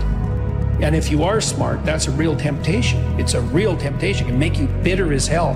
The most bitter people are the smart people who aren't successful, because they feel that their shining light wasn't given due course and that the world should fall at their feet, and didn't. The way the world works, you don't get a gift without a corresponding temptation. And intellect is certainly, it has the same characteristic. You can go very spectacularly wrong if you're smart. And it's pride that does that. When you set a dream and you say, this is what I'm going to do this, I'm going to do that, and you make a plan, and then plans are good. But if you come to a certain point where there's a tree across the road or the bridge is out, you can't say, well, there goes my dream. You've got to be flexible. Well, what am I going to do? What adjustments am I going to make to be able to still get to where I'm going, to be what I want to be? You need some flexibility. You need discipline. You need personal discipline.